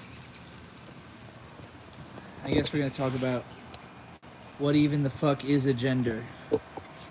Do I even believe in gender? I don't know if I believe in gender in general. So here's the issue with gender, right? I think everybody is totally unique. I just think categorically we're all just different. We're just all different. Like, every single person is their own person. And anytime you try to put a kind of generalization or a label on a group of people, you are running a huge risk of creating an argument about who belongs in that group of people. It's always arbitrary because we are all different. I promise you, if there is something you think right now would be a clear definition of a group of people, you will find the outlier. You will find the person who challenges that definition. You will find somebody who sits right on the line between what you think should or shouldn't be a thing, and you'll have to argue about it. Now, a lot of people say, well, exceptions just prove the rule. Well, 99% of the time the categories work, so why not just use the categories? Well, if you're part of that 1% of the time that it doesn't work, whew, it's a rough experience. And all we really want is understanding and respect from all the people who think the categories are just fine. We're like, do whatever you want with your fucking categories, bro. Have your categories if it helps you so much, but just please don't make me be a part of this. You know, like, don't put me in this game. When I spend a lot of time in public, I go places. I spend a lot of time at breweries, at rest areas, at public parks, and when I see gendered group bathrooms, I just sigh. I let out a long, steady sigh. And which one I use is very context dependent. Very context dependent. What do I look like right now? What am I in a hurry? Who's around? What state is this?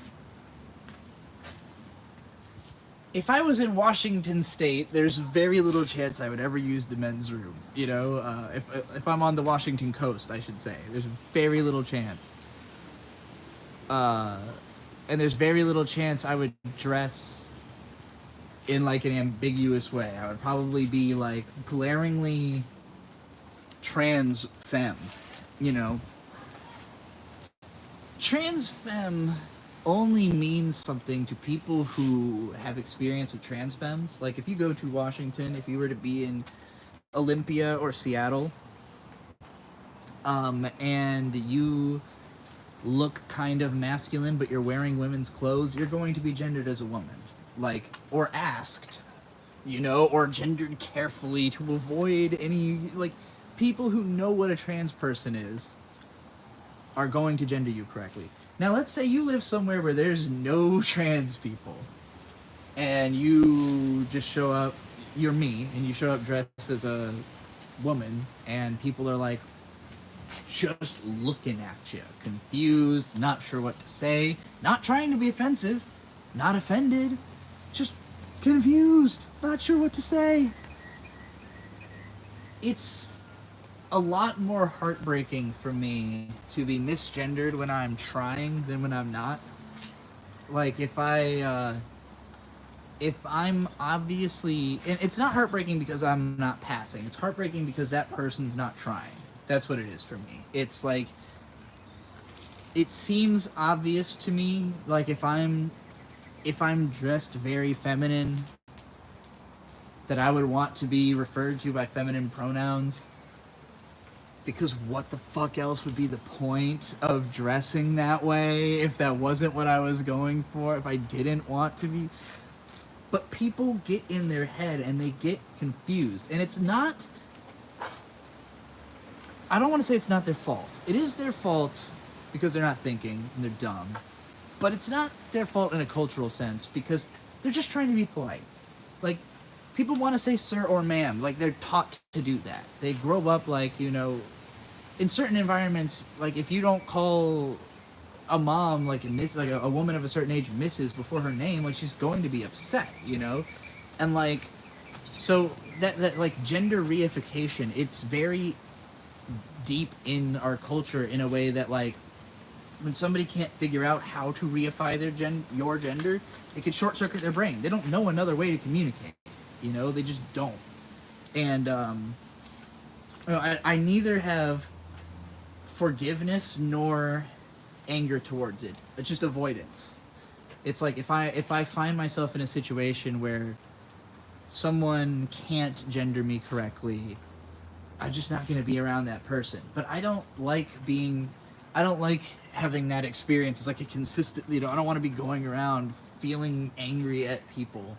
So I try to, you know, like, right now I'm not really dressed very feminine, obviously. I don't think anybody would see me wearing this and be like, oh, ma'am, you know, in Virginia. it would be different in other places. Even like Kansas City, like there's enough trans people in a lot of places that one look at me, and I would say any trans person would know. Any trans person would look at me and think that's a trans person. But they're also worried because a lot of people don't like being clocked like that, you know? Like, for me, it's like, oh, I can identify any trans person instantly, but you're kind of not supposed to. So gender's tough. It's tough. It sucks. I hate that it's even a thing we're dealing with. I just want to be taken as an individual. Like, how often does gender matter to anyone? Like, how often does it matter? Like, if you go down the feminine care aisle, it's because you need feminine care products. It doesn't mean, it's not like because you're a woman, you automatically will therefore go to the feminine care aisle. Like, it's a correlation, not causation thing, you know? Like, it's just, there's nothing that just categorically makes someone a gender. And so, to me, it's just like everybody should be taken as individuals. Ideally, all of the bathrooms would be gender-neutral bathrooms, but there are a lot of people who put a lot of stock in what they think their gender is, and a lot of our culture is based around gender division, and a lot of people have taught themselves that like being this or that way is what you do if you are this or that gender. And I've just seen so much evidence to the contrary of any of it meaning anything. It's all so tied up in very personal ideas of the world, very personal perspective based on each person's unique experiences, but none of it fucking means anything broadly. It's just like, no, you behave that way. Not because you're a woman, it's you. You know, not because you're a man, it's you. You behave a way you behave. Sure, maybe like 60% of everybody who looks like you also has 3 of the same behaviors as you or whatever, but calling it a whole gender and making a movement out of that is just fucking so reductive, you know? Just the amount of things that are different between men and women are so negligible when you take away the culture aspect. Like, when you take away the aspect of, like, people were taught that this is the way to act because of their gender, there's so little left to actually... It just doesn't mean anything. It means nothing to me. That's my answer. Gender means nothing to me. It's just a burden. It's just a cultural burden that I am forced to deal with as somebody who identifying male, dressing male causes me problems emotionally. It causes difficulties in my communication with people. It just makes things harder for me. Identifying and dressing female solves a lot of those problems, but in certain situations creates other problems.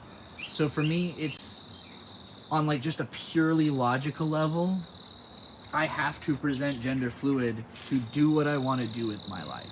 Like, if I want to be able to travel relentlessly and like use the bathroom at a moment's notice, I have to use the men's room sometimes because I know that I'm going to cause problems in the women's room if I look a certain way in a certain place, and I don't want to cause that problem, you know. But on the other hand, it's going to cause me problems if I'm never female presenting, if I'm never acknowledged in my identity. So, you know, and I say female presenting, but I'm not even, it's not a categorical thing. It's just like, that's the label society gives the way I present sometimes, you know. Like, I take estrogen, I'm growing breasts.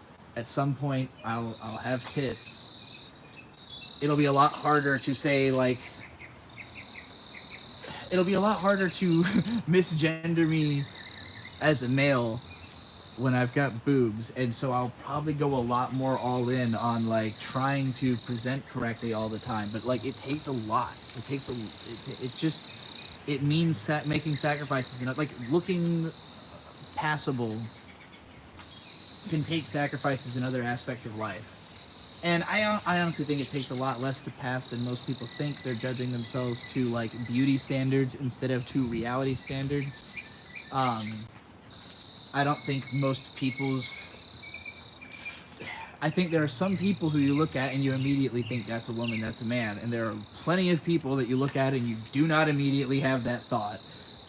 You have to get a second glance and then you make a decision, you know. But that's a cultural decision. It's not anything to do with some magically endemic state of being that can be labeled like that. Trixie mommy milkers, maybe I don't know if they'll get milk sized or produce any. I know stuff can come out of a trans person's tits, but I don't think it's milk. Fucking get a surgery to inject like a pump that squirts it out. That'd be fucking funny. People who need God's blessing to get through life need to get good.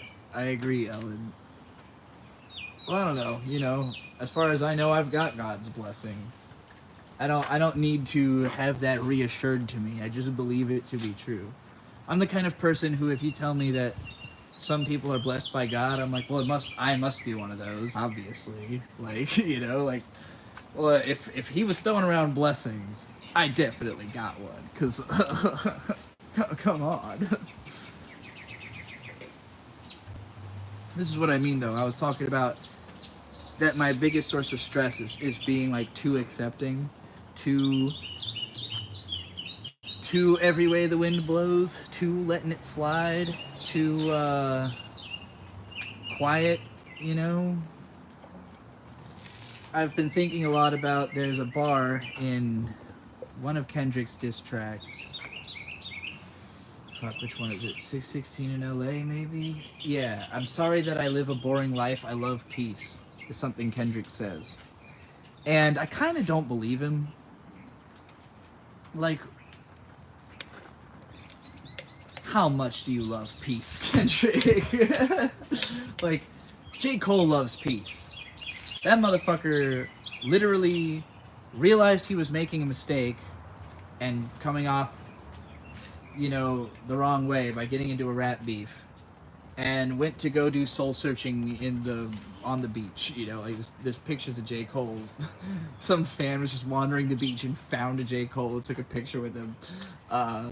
So, like, that's somebody who's trying to be at peace, who's like, I need to get away from it all. I need to stop being in conflict. I need to stop, you know, being around other people. I need to find myself, center myself.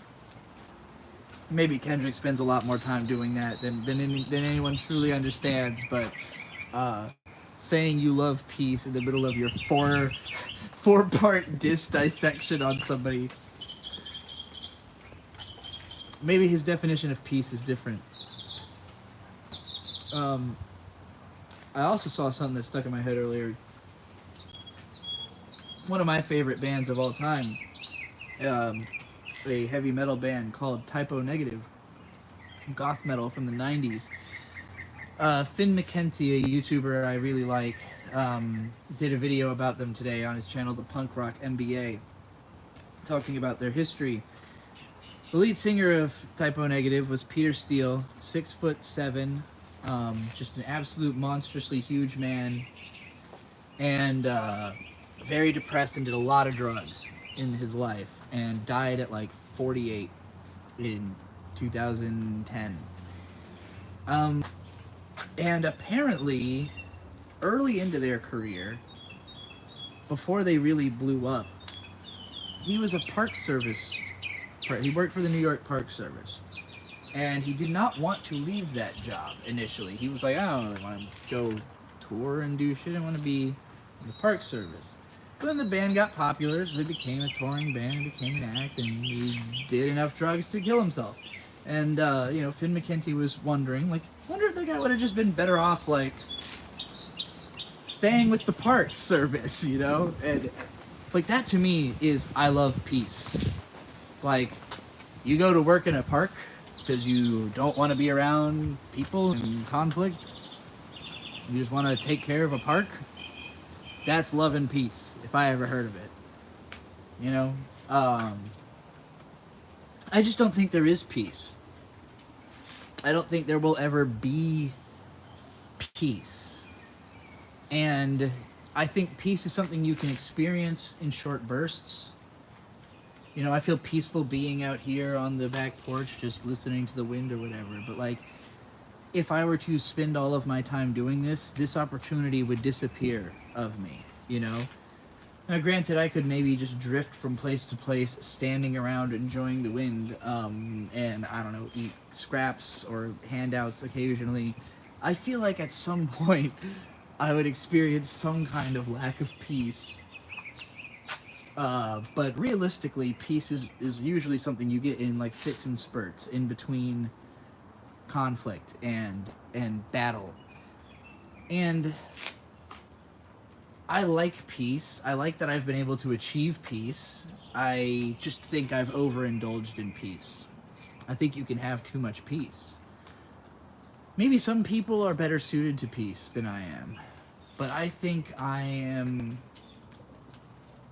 When I'm at peace, I feel like I shouldn't be. I feel like, well, there's stuff going on. Like, there's stuff to do. You know, like, the call to action is always in my head. But I don't know what to do, because I can see too much. Like, I see a billion different things, and I'm like, well, this needs work, and that needs work, and what if I did this, and what if I did that? And so I lose my peace, but I get nothing done. It's like, shit. I felt too peaceful, like I needed to do something, but what do I need to do? There's too many things I could be doing. Which kind of makes me feel like none of it really needed to be done, right? Like, if it was that pertinent, you'd just do it. You know, I know how to do things when the chips are down. When I've got a good idea, that fucking idea happens. But how do you make an idea when you're just at peace? I don't know. I should probably be enjoying the peace while it lasts.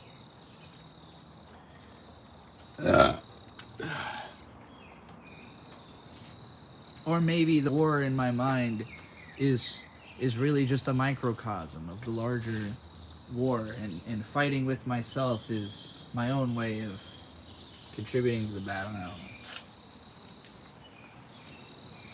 Thank you for forgiving me. I'll now proceed to sit again as God intended. Hell yes. I'll sip to that. Oh, I'm sipping on light beer like I'm fucking Lonely Island right now. Beer so light, when the breeze roll by, man, it flow. And my chain so thin, you can see right through it like a ghost. And I also wear turtlenecks. Who remembers that shit? This is now the fucking nostalgic millennial channel. That's all I'm gonna do is bring up shit that I remember from 10 years ago and be like, remember Lonely Island? Hey guys, remember Lonely Island? I just had sex. I'm on a boat, motherfucker. Look at the boat. Hey, remember Lonely Island? Wake up. Commercial Maryland, oh my god. Oh boy. Lately I feel fucking ancient. I feel old because the things I care about are old. And I don't understand anything new because I haven't seen it. I don't know what is happening anymore. I feel like I know there must be some kind of massive disconnect. I just think that culture is becoming really disconnected in a weird way. I got another super chat here. Dan of a Dan with BGN $5 says, it's very late in Europe, so this is last. I followed you since forever. You shaped how I appreciate art. Last which anime should I watch tomorrow? Ooh. I gotta be careful. I gotta really make sure I recommend you the right anime. Shit. What do I think you haven't seen but should see? Oh, man. Oh, Space Adventure Cobra. That's what I've been doing lately when people ask me what to watch. If you haven't seen Revolutionary Girl Utena, because recently, Anathemy Bedesu asked me, I just finished Utena and I don't think another anime is going to top it for a while. What should I watch? And I said Space Adventure Cobra. And he was like, it was badass. So, yeah, those are both if you have good taste in anime, it's hard to imagine coming away with like no feelings at all about Space Adventure Cobra or Revolutionary Girl Utena. You know, both very much classic shows. Not necessarily for everybody, but it's hard to imagine if you really take anime seriously coming away with no feelings about those shows. And thanks for coming out, Dan. Have a good night. I'm always glad when I can get to the Europeans. You know, this seems to be the right time of day to stream because I made a lot more money quicker in this stream than I usually do. So shouts out to everybody. What was I ranting about? I got BBL Drizzy in my head again, so I might just start ranting about BBL fucking Drizzy because I've been talking about doing that. So, BBL Drizzy, if you don't know, this song, it's part of the whole Drake takedown. It's part of the everybody against Drake worldwide battle that climaxed with Kendrick putting Drake in the grave. But the end zone dance that the entirety of rap culture has been doing on Drake's corpse is BBL Drizzy. So Metro Boomin is a hip-hop producer, incredibly influential. I think he's like 30, and he did the soundtrack of Across the Spider-Verse. He put out 2 albums, like something like 2.5 hours of music themed around dissing Drake. Seemingly, there's an album. It's Metro Boomin and Future, rapper Future. They made 2 albums called "We Don't Trust You" and "We Still Don't Trust You." And on the second of those albums is where Kendrick dropped the song that sort of sparked this, you know, I wouldn't say it was the beginning of the battle. That started with First Person Shooter, where J. Cole and Drake started it, and then Kendrick, on his Future and Metro Boomin feature, you know, brought it to the next level. Said, all right, I'm in. We're doing this. We're fucking doing this, you know? And then it all happened. So in the midst of the Kendrick-Drake diss battle, Metro Boomin released BBL Drizzy, a free beat for anybody to use, and he said whoever has the best verse on this will get the beat for free. Then, after Kendrick dropped Not Like Us, and it became #1 song in America, and everybody was talking about the Kendrick and Drake beef, he added a $10,000 reward onto that. The beat itself is godlike, and it's based in a meme. So BBL Drizzy, if you don't know, Drizzy Drake, that's just one of his nicknames. BBL is a Brazilian butt lift, and I believe it was Rick Ross who first accused Drake of having gotten a BBL. This led to an internet producer doing an AI track called BBL Drizzy that is in the style of a 70s funk song. It's fun. I mean, a lot of people don't respect it because it's AI, but the lyrics were not AI. The lyrics were written by a person. They were put in. The song is just a generic 70s funk song. So the fact that it sounds like any 70s funk song, but with funny lyrics about BBL Drizzy, I think it's funny. I think the original song is funny. Some people will argue the original's corny and it only got good after it got remixed. I think it was a funny joke already. I'm not that anti-AI.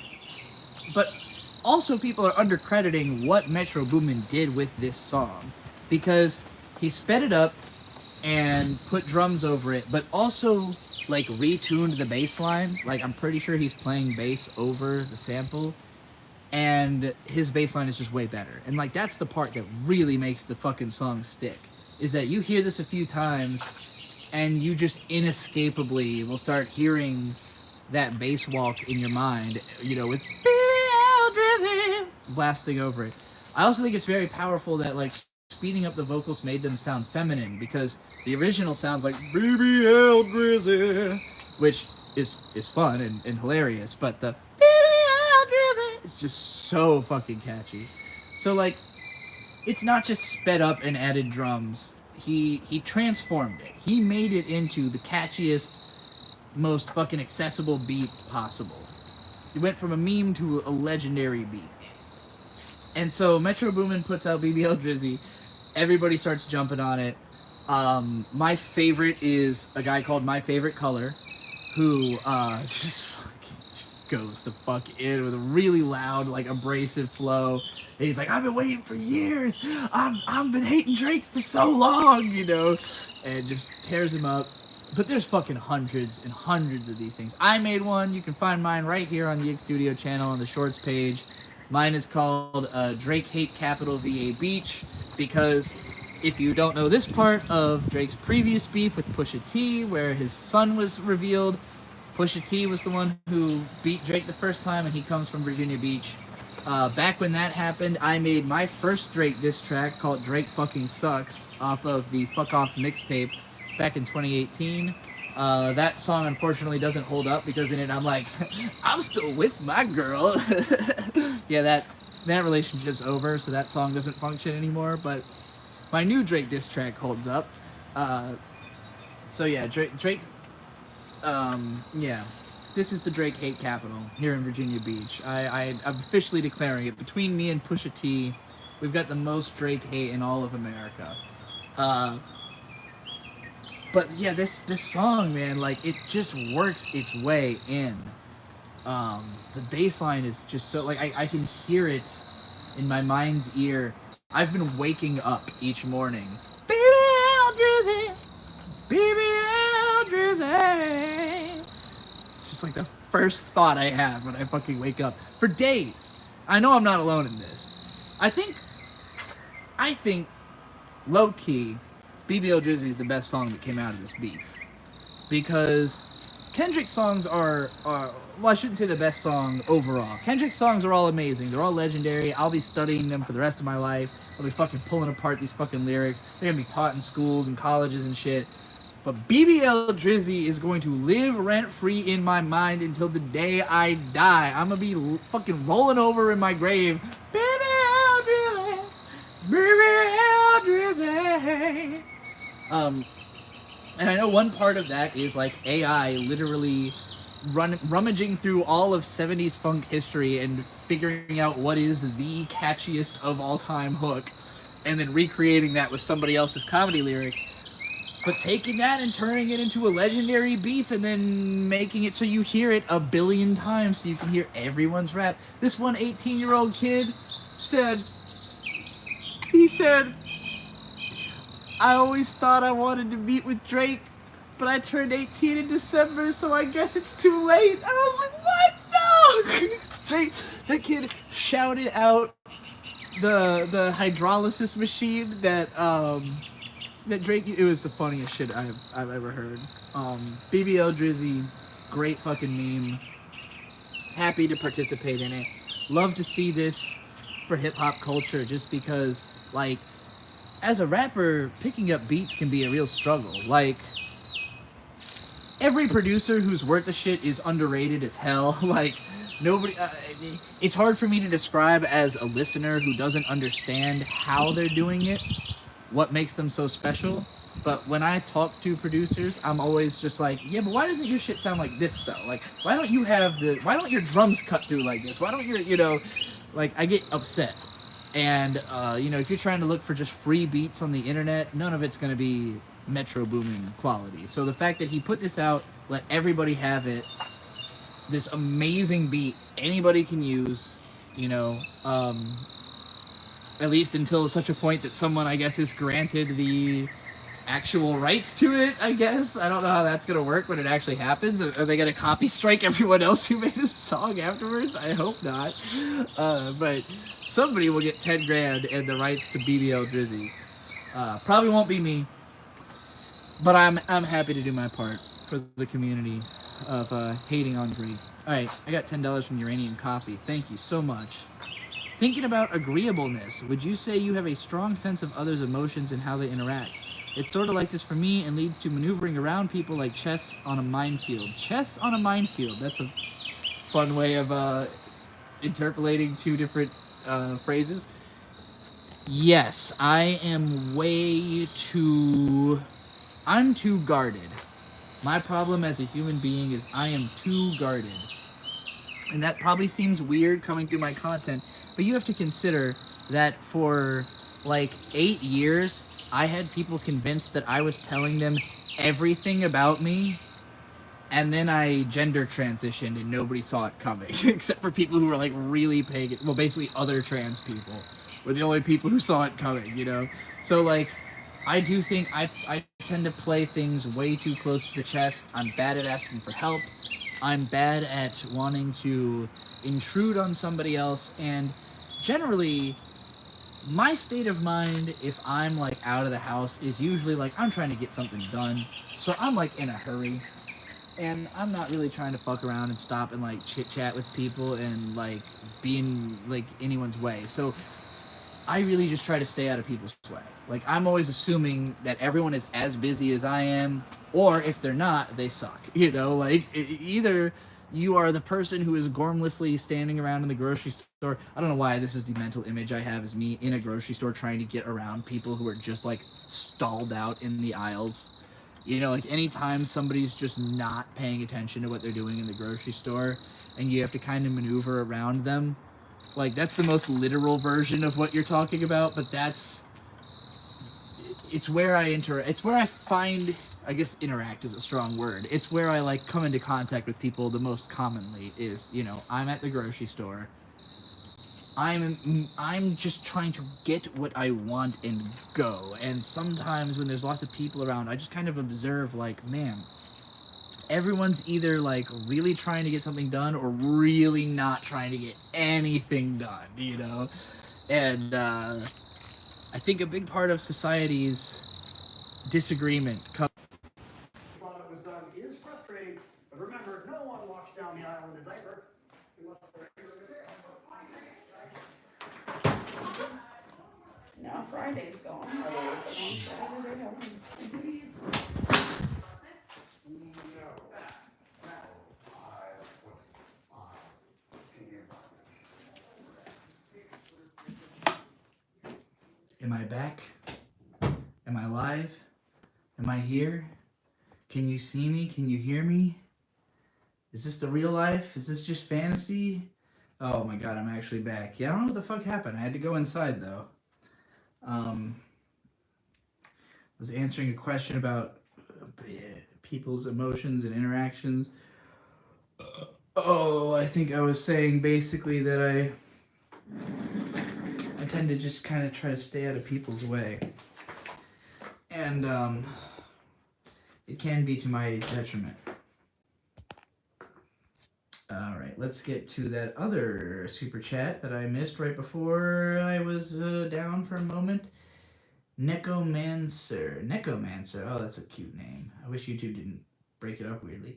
Could you motivate me to work on my comic/manga?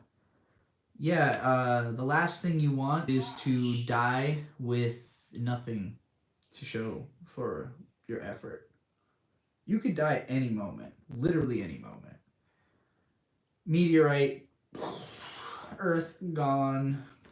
I mean, if the Earth is gone, your story won't matter anyway. But, you know, usually what compels me to action is the realization that I don't have a catalog.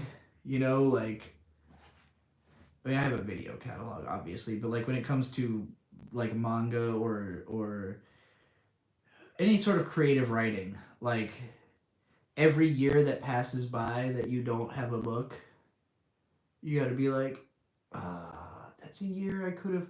Like, think of it this way, right? Let's say you finish your comic this week.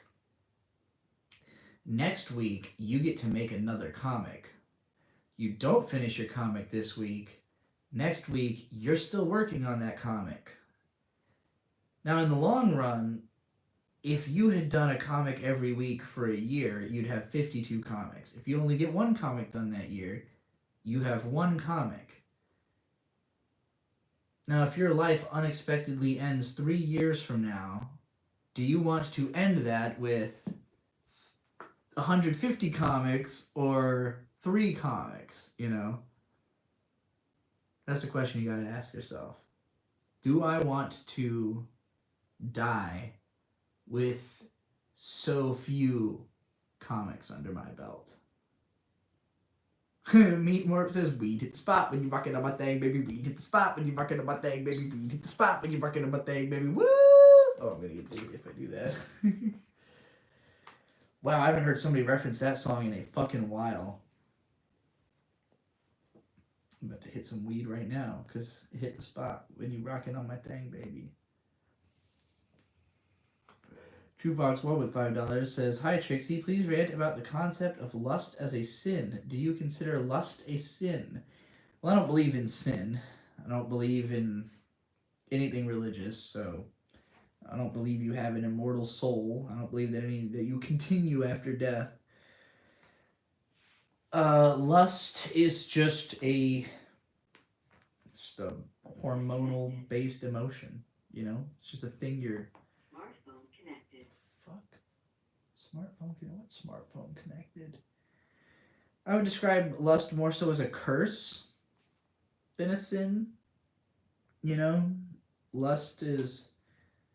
I think it's more painful to have lust than to satisfy lust. You know, like, what is the sin? Is the sin experiencing lust? Like, how are you supposed to fucking control that? Like, how are you supposed to take account for your lust? That's something that, to me, it's something that happens to you. You know, it's like you see a person you think is attractive, and you're like, oh shit, I'm lusting over here. I'm getting all lusty up in here. So I don't understand how that could be a sin. Now, if the sin is acting on lust, you know, I mean, if we're using sin to refer to just like moral crime or literal crime, lust can be a moral or literal crime when acted upon. But just experiencing lust, how do you consider that committing a sin? You didn't do anything. It happened to you, you know? So yeah, I can't see it as a moral crime to experience lust, but it can lead to moral crime. Like Jacob Wagner said, the sin is if you would act or do on it. Yeah. Now, if I think some Puritans will think that like just having regular sex or whatever is acting on lust. Like, the point of lust as a sin is to get you to not fuck your friend's wife, right? Like, most of the Bible is very basic life stuff. Like, if you want to have a community, here are some rules to keep it from falling apart. Don't fuck your friend's wife. You know, like, that's lust to me. If you would act on it if you could is the Christian perspective. Interesting. So, like, if you thought you could get away with it, like, because I know there's a lot of people who they harbor feelings that they want to be able to commit crimes, but they won't because they think it's a crime. I'm more so the type of person who's like, if I figure out that something will like hurt other people, then I lose the desire to do it. You know, if it's something that maybe I thought sounded cool, and then I find out like, oh, actually, that's gonna make this person miserable, then it's like, oh, I don't want to do that then, you know? Some people don't have that. Some people are like, oh, I'd love to make them miserable, I just can't. Shit. But so I could see why if you're coming at it from the perspective of like lust as in like looking at somebody like, oh, if it wasn't for them laws, you know, but I don't experience that. I'm like, if anything, I feel closer to the guilt of thinking that I have sinned, but like it's more like, oh, why did you have that thought? You're not gonna fuck that person, you know. Don't think about that person that way. They're not a sex object, you know. They don't exist for you to have your lust over them. But I just don't think it's something you can control. The fact that it's, you know, coming to you that way, coming.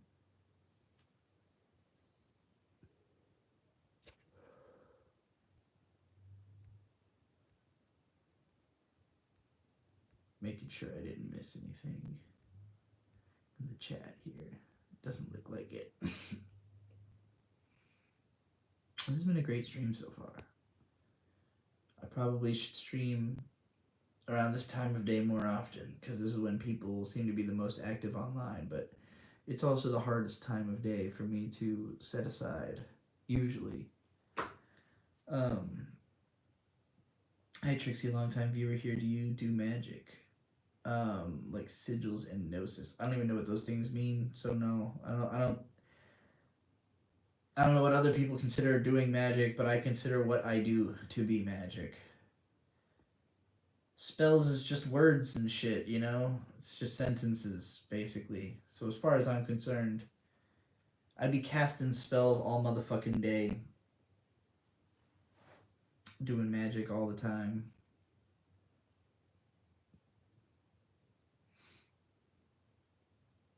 Send interesting cultural analysis videos, please. Do I not have a public likes page? I guess. I might have a public subscriptions page. I mean, anything I follow or like, I share stuff on Twitter sometimes.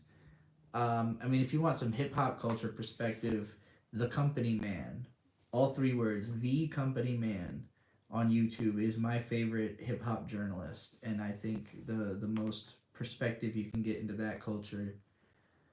I followed a bunch of new channels and I can't remember most of their fucking names because of this Kendrick and Drake beef. There's a girl called The Musings of a Crouton that I just started following that is like therapy for me. Like watching those videos makes my brain feel like you know. I geek out watching those videos. Alright, Omar Fedzik with $5 says, wouldn't it be cool if there was an Aqua Teen Hunger Force mod for Fallout, Fallout New Vegas? I mean, I guess so. I've never played Fallout New Vegas. I've never played any Fallout. Mostly because when I watched a friend of mine play Fallout 3 when it first came out, you got those rad roaches. I don't fuck with roaches, so I was like, no, I don't want to see that. I don't want to look at that. But that was way back in my teens. And then I've heard a lot of good things about Fallout New Vegas, but like that type of kind of floaty open world exploration game is not really my thing. Like I'm very, when it comes to video games, I really care about kinesthetics, the feeling of the controls. And so like my favorite games are games where it just like feels good to move around. You know, like I'll explore a big old world, but it has to feel really good to move around and to do action. And I don't think that's true of any Bethesda games. So that's where I struggle with those. Now, recently, my husband Bird got really into Fallout 4 because he liked the Fallout TV show, and YouTube started feeding him shorts about Fallout lore. So the way Bird tends to get into something is he starts to get interested, then he starts watching lore videos, and then he gets really interested. So he got really into the Fallout lore videos, and then started playing Fallout 4 just because that's the one he had like played a little bit of before. He went into the like command system and like changed shit so that he would have all this good, like he was like, I don't want to play the game standard, it sucks, so I'm gonna modify it to give myself shit and just be able to like run around and discover the world. But I think he stopped because it just isn't, it just is a kind of frustrating game. I think he just did all of the main content and then just kind of was like, all right, whatever, that game's done. And then started playing Jedi Survivor, which he's been really angry at. Apparently, Jedi Survivor really sucks. What I've watched him play of it looks bad. It does not look like a good game. It's like the worst version of the type of game it's trying to be. Have I still been following Brandon Buckingham? No. That guy, not too long after he first started blowing up, when he started hanging out with Sam Hyde and Jet Neptune, apparently someone in that camp showed him a video about Dick Masterson where they were trying to basically pin him as being like a pedo defender, which is not at all the case, but someone showed this to Brandon Buckingham and he got all freaked out and didn't want to associate with Dick anymore, didn't associate with me or Riley anymore, and just totally like, this was like right when he was really freaking out too, like when he had like that whole schizo meltdown and shaved his head and fucking was doing ketamine all the time. And like, I think so my take on it. Take this as an accusation if you want. I don't give a shit. I'll fight Brandon Buckingham on not literally because he does Brazilian jiu-jitsu and he would obviously kick my ass, but I'll fight him on the court of public opinion. Brandon Buckingham claimed that he was so concerned about Dick being a pedo defender or whatever because he used to be a teacher, and so it would be a big deal. I don't think that's something you need to worry about unless you have done something suspicious. And I happen to have been watching Brandon Buckingham just a couple weeks before this happened, where he went with Zilakami to Thailand and spent like a week in a K-hole hanging out with prostitutes in a country where the age of consent is lower than it is here. So I'm just saying, I think that Brandon Buckingham is afraid of what would happen if he was seen as somebody who communicates with people that might defend pedos because of the implication. That's what I have to say about that. And he can come the fuck at me if he wants. But explain what you were doing with all those prostitutes and all that ketamine, buddy, in that foreign Asian country where the age of consent's really low. It's just very sauce. I don't know. Fuck Brandon Buckingham. Fuck Brazilian Jiu-Jitsu. If you can't beat me with words, you're a pussy. If you have to use your fists... What? Fucking smartphone?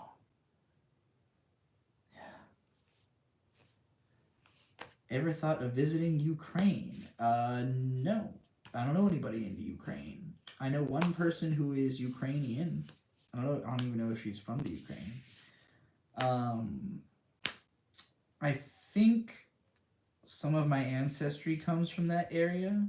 The Jewish part of my heritage connects back to Eastern Europe, just sort of generically. That's me connecting to your Bluetooth. Sorry, that's funny. I want that super chat tattooed on my body. Which one? The Aqua Teen Hunger Force mod for Fallout? Yeah, I guess I never addressed the Aqua Teen Hunger Force part of that question. Aqua Teen Hunger Force is cool. It's alright. I was never a huge Aqua Teen Hunger Force person. I think I was a little too young for it when it was really popular. Like, I was a little too young for it to hit me like that. Maybe I was too much of a Sheikh Zula. Maybe I would have appreciated it more if I wasn't so much of a master Sheikh when I was a teenager. But you know, it's pretty alright. I always remember that one where like Carl gets all his limbs cut off in the attic. It's like the episode that always springs into my head when I think of Aqua Teen, is that like spider in a diaper chopping Carl's arms off, or the brood witch. The brood witch that cannot be dismantled, and then they take off the sun-dried tomatoes. It's like, yeah, because they suck. Hey, welcome to Ukraine. It's cool here. I'm gonna get conscripted soon, though. Conscripted, like, into the military? Like, they got the draft? God damn, I feel for that. Sorry. Good luck at boot camp. Jesus. That's rough. That is rough. I don't think they could ever do that in America again. We had a draft.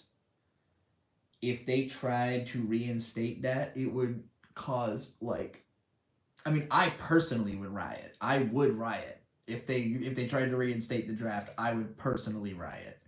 So I know it would be bad. I know it would be bad in America. You negotiated a cool position. Well, that's good. Make that money.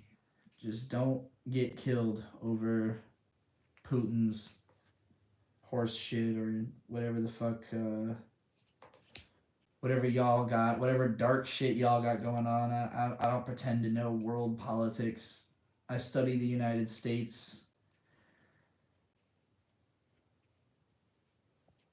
It's, a country that has like tiny, light, tenuous connections through its tendrils all over the world, but is mostly very isolated.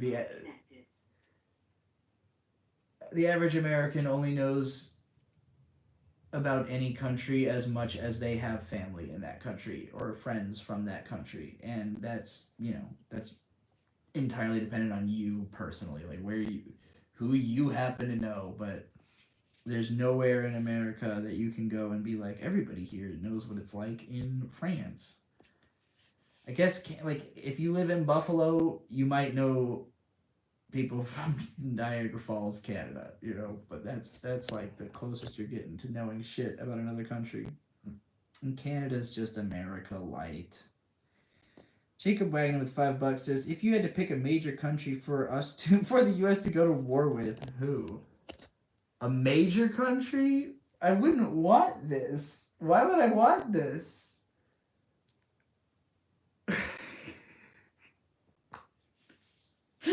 I can't think of a country I would want to go to war with. Either they're going to like what's the best case scenario in this choice? There's not a culture I want. Oh no, I do have a choice. I do have an option, but I feel like it's wrong. I feel like it's wrong of me to have an opinion.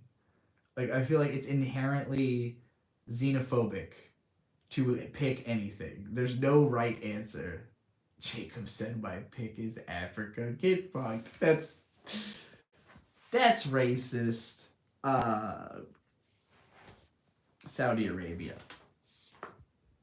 My pick would be Saudi Arabia. For the same reason Kendrick picked a fight with Drake. That would be my pick. Saudi Arabia. Just a power structure in need of dismantle. I don't want it to happen. This would suck. I'd probably die in this conflict. If America went to war with Saudi Arabia, I would very much prefer we never went to war with anybody, ever.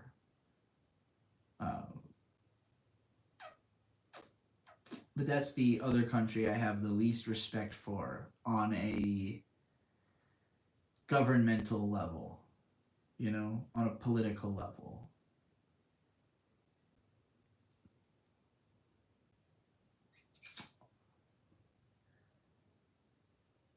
Now, cancel me. Alright, somebody else, please get me off of this topic. $5, that'll cost me 5 years of political correctness points. Please disrespect Russia strongly. Yeah, I mean, their government, Putin, obviously very bad dude. I mean, I don't really respect any government, any world government. They're all corrupt. Like, the desire to create a governing body is inherently fascist. Like, it is fascist to have a government. So it's hard for me to be in praise of the concept alone. But some are more fascist than others, and Putin is definitely up there. Omar Fejzik with $5 says, I know more about Kazakhstan than I'd expected to learn. Interesting. I don't know shit about Kazakhstan. All I know about Kazakhstan is fucking Borat, which is not information. And I remember after Borat came out, Kazakhstan was like trying to take advantage of it by like pushing tourism, and they were advertising like, we've got so many wolves. We've got like one of the largest wolf populations in the world. I don't know if they're really the number one exporter of potassium, like Borat said.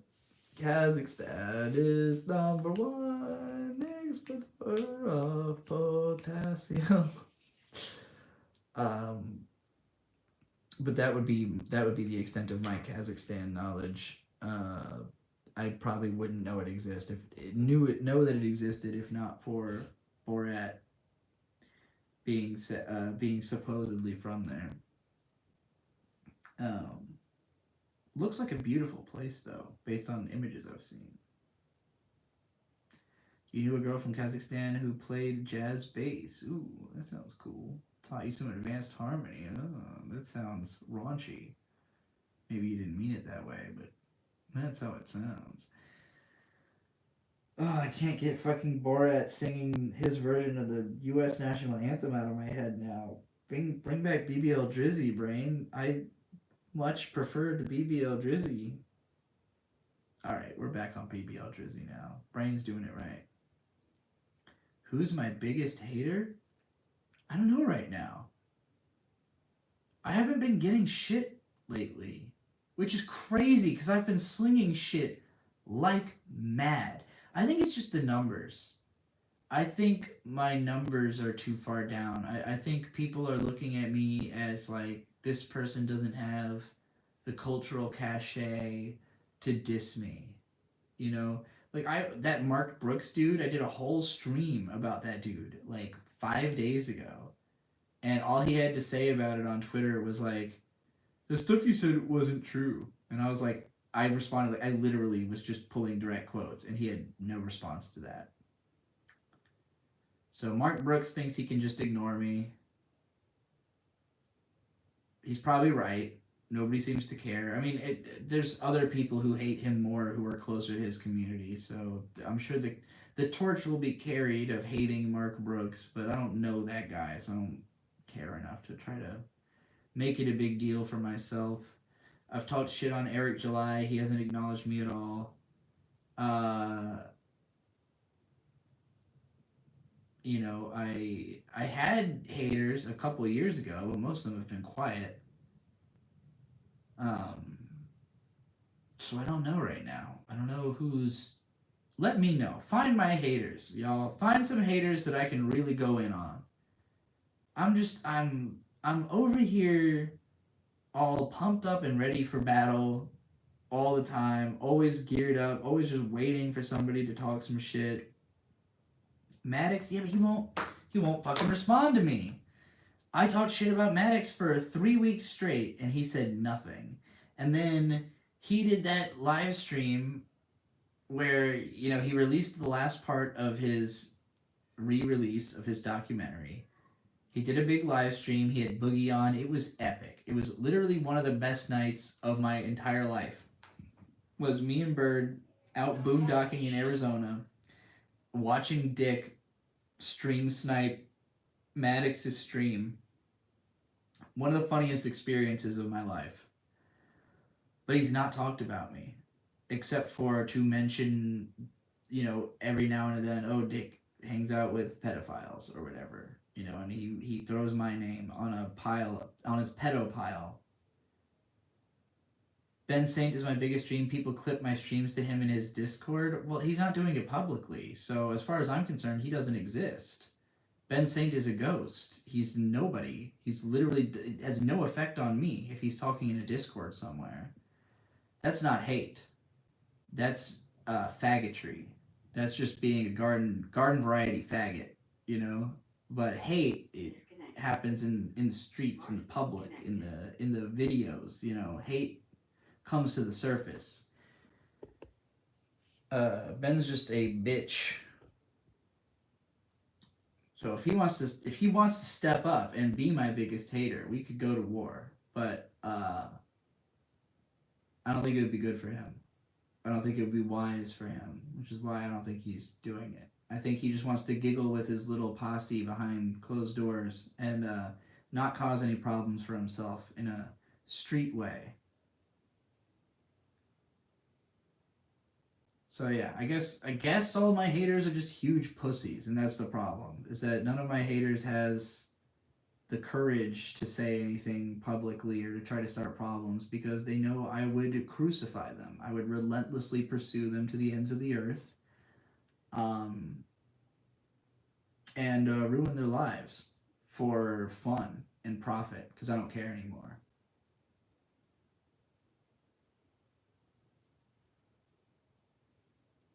Who do I hate the most? That's the problem. That's the problem. I don't have a clear target. I don't have somebody that I'm like angry at in that way. Because what makes me mad is like I guess cultural disrepair. Here's what the problem is. I'll compare it to what I was saying about my dad earlier, where I said that my dad, like his upbringing was so rough that by the time he started having stuff, it's like hard for him to ever be like too upset because like no, I had nothing and now I have all this. Like when it comes to like making YouTube videos, when I started, analysis wasn't a category of video on YouTube. It wasn't. It was, there were some reviewers, a couple of them, but like videos that I would get excited about came out once every few months in this category, you know? So like I live in a time now where I can watch analysis videos all day and they're good. Where like for years I would be clicking off in the first couple minutes of most reviews, just I can't stand this guy. Oh god, another one. Oh jeez. Now there's so many good fucking analytical channels I can't keep up with it. So it's like I'm having too much fun. I'm enjoying the state of culture too much. Like I see the fruits of my influence. Like I sowed all these fucking seeds 15 years ago and now they've all bloomed and I'm fucking enjoying the harvest, So from a cultural standpoint, like this is not from a me having money or having retained my own cultural cachet to the extent I had, but it's hard for me to be angry. And anger is what compelled a lot of my content. And like my most successful content. My most successful content is all you are wrong about anime content. It's here's why the 3 episode rule is broken. Here's why popular shows are broken. Here's why the most popular website is broken. That's my content. Here's why good anime is hard to make.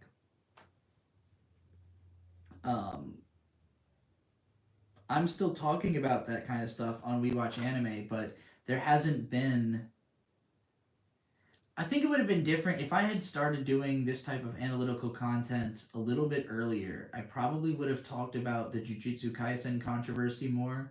Maybe I would be picking fights with studios or something like that. But as an anime fan, that's really difficult because those people don't speak English and they don't really fucking give a shit what the English speaking anime fan base has to say.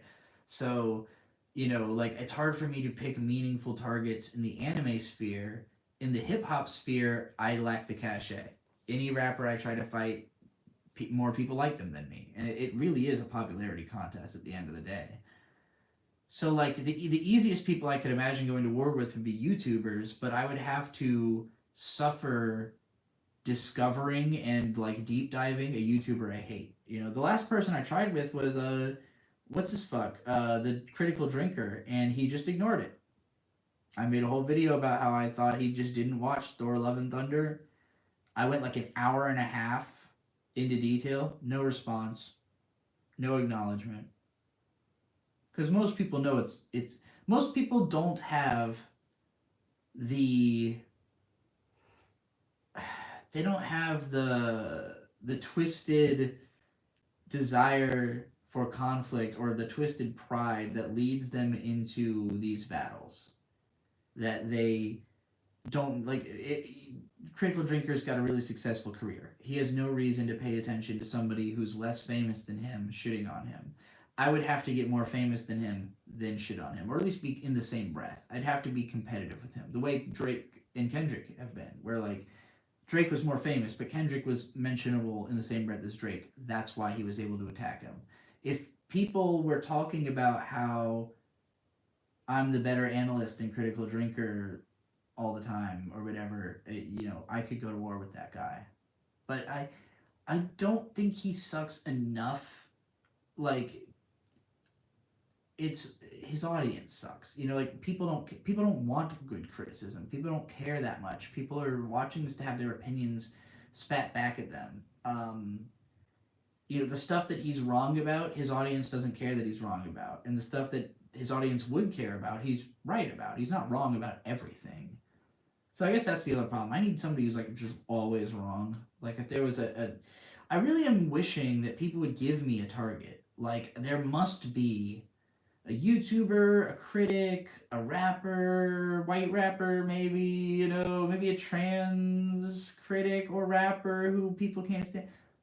Oh, what about Lily Orchard? Like, surely Lily Orchard will say something that would make me. Sorry, I'm like getting caught up in like, oh shit, I do hate Lily Orchard. That would be a funny beef, but I don't have a reason. I don't have a cause. You know, I need somebody to point me in a direction. Find me for Neverworld. But for what reason? That guy's just. Has anybody cared about him in years? I haven't heard that name. I haven't heard that name in years. Like, I know nobody cares about me, but like, it needs to be meaningful. It can't be Lily Orchard had a terrible Dungeon Meshi video. I could watch it. I'd have to watch Dungeon Meshi and watch the video. I'd have to literally form a take. Like, I need you to be mad. This can't be about this person just made a bad video. I need, like, Mother's Basement was a great rival for me, and I should have stayed on his ass. I should have gone even further. But I don't think he's done anything as bad as like Drake. You know, like it's one thing to be like, you suck and your videos suck and I'm gonna complain about it, but like that just kind of comes off as weird and obsessive if the person's not like a problem, you know. Creatively, Mother's Basement is a problem. I know he's never paid his editors as what they deserve. He's never been good to work with or for. That much I know is true. Like there's plenty I could accuse him of, but like it just doesn't. It's not a cultural event. Like surely there's a YouTuber who everybody thinks is a pedophile that I could go and like destroy their life or something, right? Like I want cultural violence. There has to be somebody against whom I could commit cultural violence with approval, where everybody would be happy about it, you know? Not everybody is happy about what Kendrick did to Drake, but #1 song in America is calling out a pedophile, you know? Like, I'm just looking for a target. But it has to be that they're doing cultural damage. Legal stuff, that's fine and all. I'm not a pedo hunter. I'm not out here to go fucking chasing through someone's personal life. I just want somebody whose art is so bad, whose arguments are so bad, whose perspective is so bad that it's damaging culture. What am I waffling about? I'm waffling about looking for a target. I'm looking for enemies, goddammit. I'm trying to figure out who do I need to bully out of existence. Because that's what I think I do well. I'm a good bully. I'm good at bullying. I'm good at being angry. I'm good at being mean-spirited. I'm good at being argumentative. I'm good at talking people down. I'm good at underreacting, being under-emotional. I just think I'm good at calling people out and starting shit. And I want to do more of it. But it's hard to do righteously. It's hard to do in a way that doesn't make people just go like, oh, you're a psychopath. Like, yeah, I'm a psychopath, but what? Like, that can be used for something, you know? There is righteous... Kendrick is using his psychopathy for righteous purposes. I want to do the same. And Mr. Beast, that guy is using his sociopathy for righteous purpose. I want to do that. How do I do it? What do I need to do? It doesn't have to be a person. You know, like attacking bad anime, attacking Sword Art Online, attacking the Asterisk War, attacking Crunchyroll as a bad anime platform. Like, these were meaningful events. I could capitalize so much better now on creating that heat than I did back then. I didn't understand what I was doing. Like, I didn't know what it meant that I created so much heat back then. I only learned it after doing Dear Crunchyroll Stop, and that's the last time I created that much heat. So, like, That was 6 years ago. It's been 6 years since I've really created cultural heat. Jeff always seemed nice. His takes are often boring to bad. I guess it's par for the course with YouTuber work conditions, but it's unfortunate to hear about his editor's conditions. Yeah, I've heard lots of complaints from his editors about mostly crunch, mostly that, you know, he pays them, he's pretty much paid them the same for years, and, you know, gets them stuff late, goes on crunch. Basically, anytime his own life interrupts his schedule, it affects everybody who works for him. I just don't think he's a responsible business person. And I'm not either. I'm terrible at that, but that's also why I don't do it anymore. I don't hire editors anymore. Because I don't want to... I'm not a good boss. I don't want to have the responsibility of having to make someone else's career work for them as well. And so, you know, being that I'm also friends with people whose like main source of revenue has been editing for fucking Jeff for a long time, and they're complaining about him, I'm like, man, this guy sucks. You know, if you've been working for him that long and you're complaining about him in 2024, this guy fucking sucks. But they would have to probably, somebody would have to ask me to pull the trigger. Like, it would have to be that those friends said, Trixie, will you please end Jeff's career for me? And then we could go to war about it. But I would need real receipts. You know, I can't just go to war without knowing that I'm gonna win. So, you know, Jeff will probably tell me that he's going to sue me for hearsay over whatever I said in this live stream, but I don't fucking care. You're Canadian. Stay out of America. Weren't I saying I wanted to be less of a hater? I don't know when I was saying that, but it's not true. I mean, now that Kendrick has brought about the hate revolution, I'm never going to stop hating. You know, I've been a Delgado's fan since I was 17. They told me hate is all you need, and I should have fucking listened. So everything I've done that wasn't hating has been much less successful. And I don't mean successful as in for me. I mean successful for culture. Successful for everyone as a people. I know a couple Kendrick haters on Twitter you can debate. There has to be somebody. It has to be somebody. Somebody that I'll... Because if you just bully people who suck and are idiots and like nobody cares what they have to say, that is going to be looked at as punching down, you know? It has to be somebody who's at least on my level. I would prefer if I could be... Find me a transphobe. Like, that would be the most... That's the obvious, right? Like, find me a really transphobic culture critic. And that would be... Because I get mad. You know, I would get actually emotional and mad. And that's what makes good content. So I need a transphobe I can ruin their life.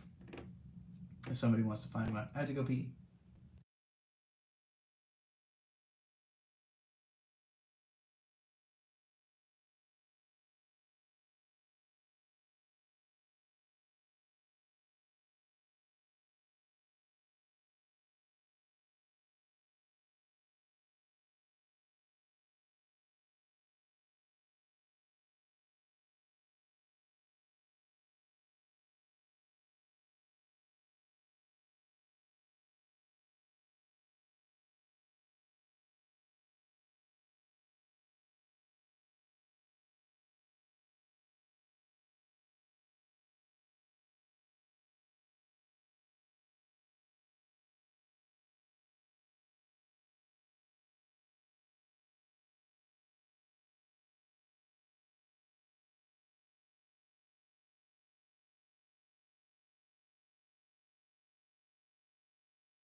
Back from my big pissing adventure. Let's get back in this here chair. Look at that big pick in the back, marvelous. Which one? Oh, this, it has to be this one, right? It's from high school. That fucking look in his face is truly incredible. I think this is also Vic. I do believe that is Victor as a baby. That's also a glorious Vic pic in the background. Maybe that's the one you meant. Maybe you could tell. HRT makes you pee more. No, I've always been like this. I've always been a big pisser. Baby, out, Drizzy. Baby, out, Drizzy. Let me see what I missed while I was in the bathroom, what y'all been talking about. I see the words Ben Shapiro. That's never good. Let's see. Right, you were asking about my biggest hater. That wasn't even a rant request, and I went on about that. I didn't even get paid to tell you who my biggest hater was, and I went on about that. I'm so desperate to be in a conflict.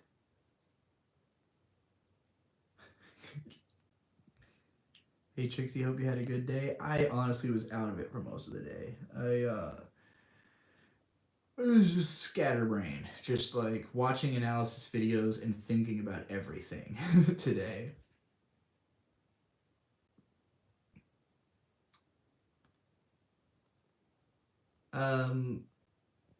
To the idea of like talking about solo leveling, I don't have the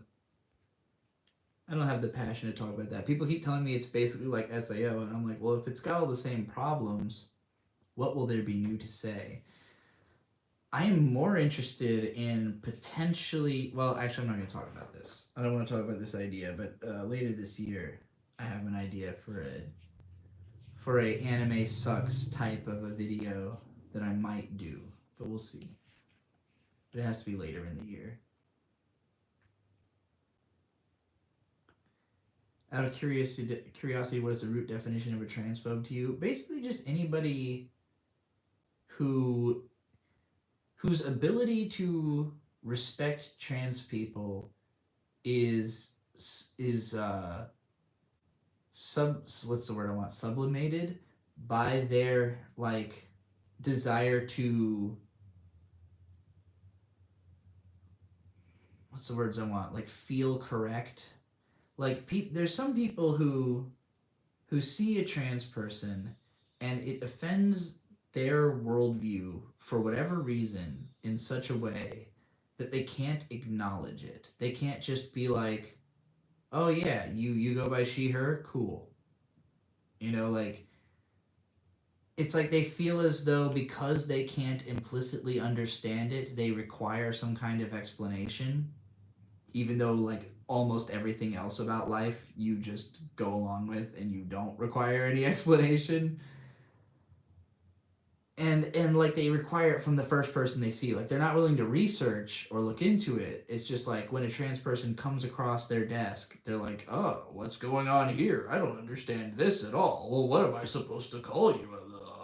And like act all confused and how they're supposed to behave. And it's just like, whatever your conception of a woman is, just go with that, buddy. You know, like it's the inability to just go with it. That's what I consider transphobia. The inability, the mental block that prevents people from just being like, yeah, whatever, you know.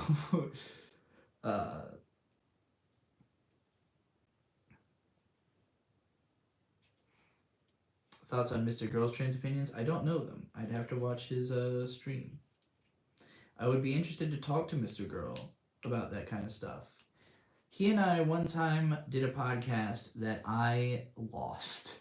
We recorded it and I had it on Bird's computer, and then we moved and we did not take the computer with us, and like it was in storage or something. And then by the time I got access to the computer, it had been so long since we recorded it that I didn't want to release it, and then I think I just ended up deleting it along like trying to make space on my computer. And I think Mr. Girl, I don't know because I didn't talk to him about this, but I had heard from Riley that he was like upset about that he was not happy that we did this thing and it never got released. So I don't know if he would want to do something with me again, unless maybe he would have me on his show. You know, he probably wouldn't come on my show. He would probably want a guarantee that it was going to be released, understandably. But I would be interested to go on his show to talk to him about stuff. I look at that guy as basically a philosopher, and that's the cultural pocket I've found myself in. What are some good analysis channels that I like? Pyramid Inu. Actually, I have a video that I've been planning to make. I scripted it and then forgot about it, just recommending anime YouTubers that I've discovered recently. So I should probably get that made. What are some other good analysis channels? I mentioned a few earlier. Anything I've mentioned within this video, if you go back through the stream, I've brought up a few channels, but oh wait, my laptop's in front of me actually. I can just open this up and look through my subscriptions, and we'll answer this question real quick.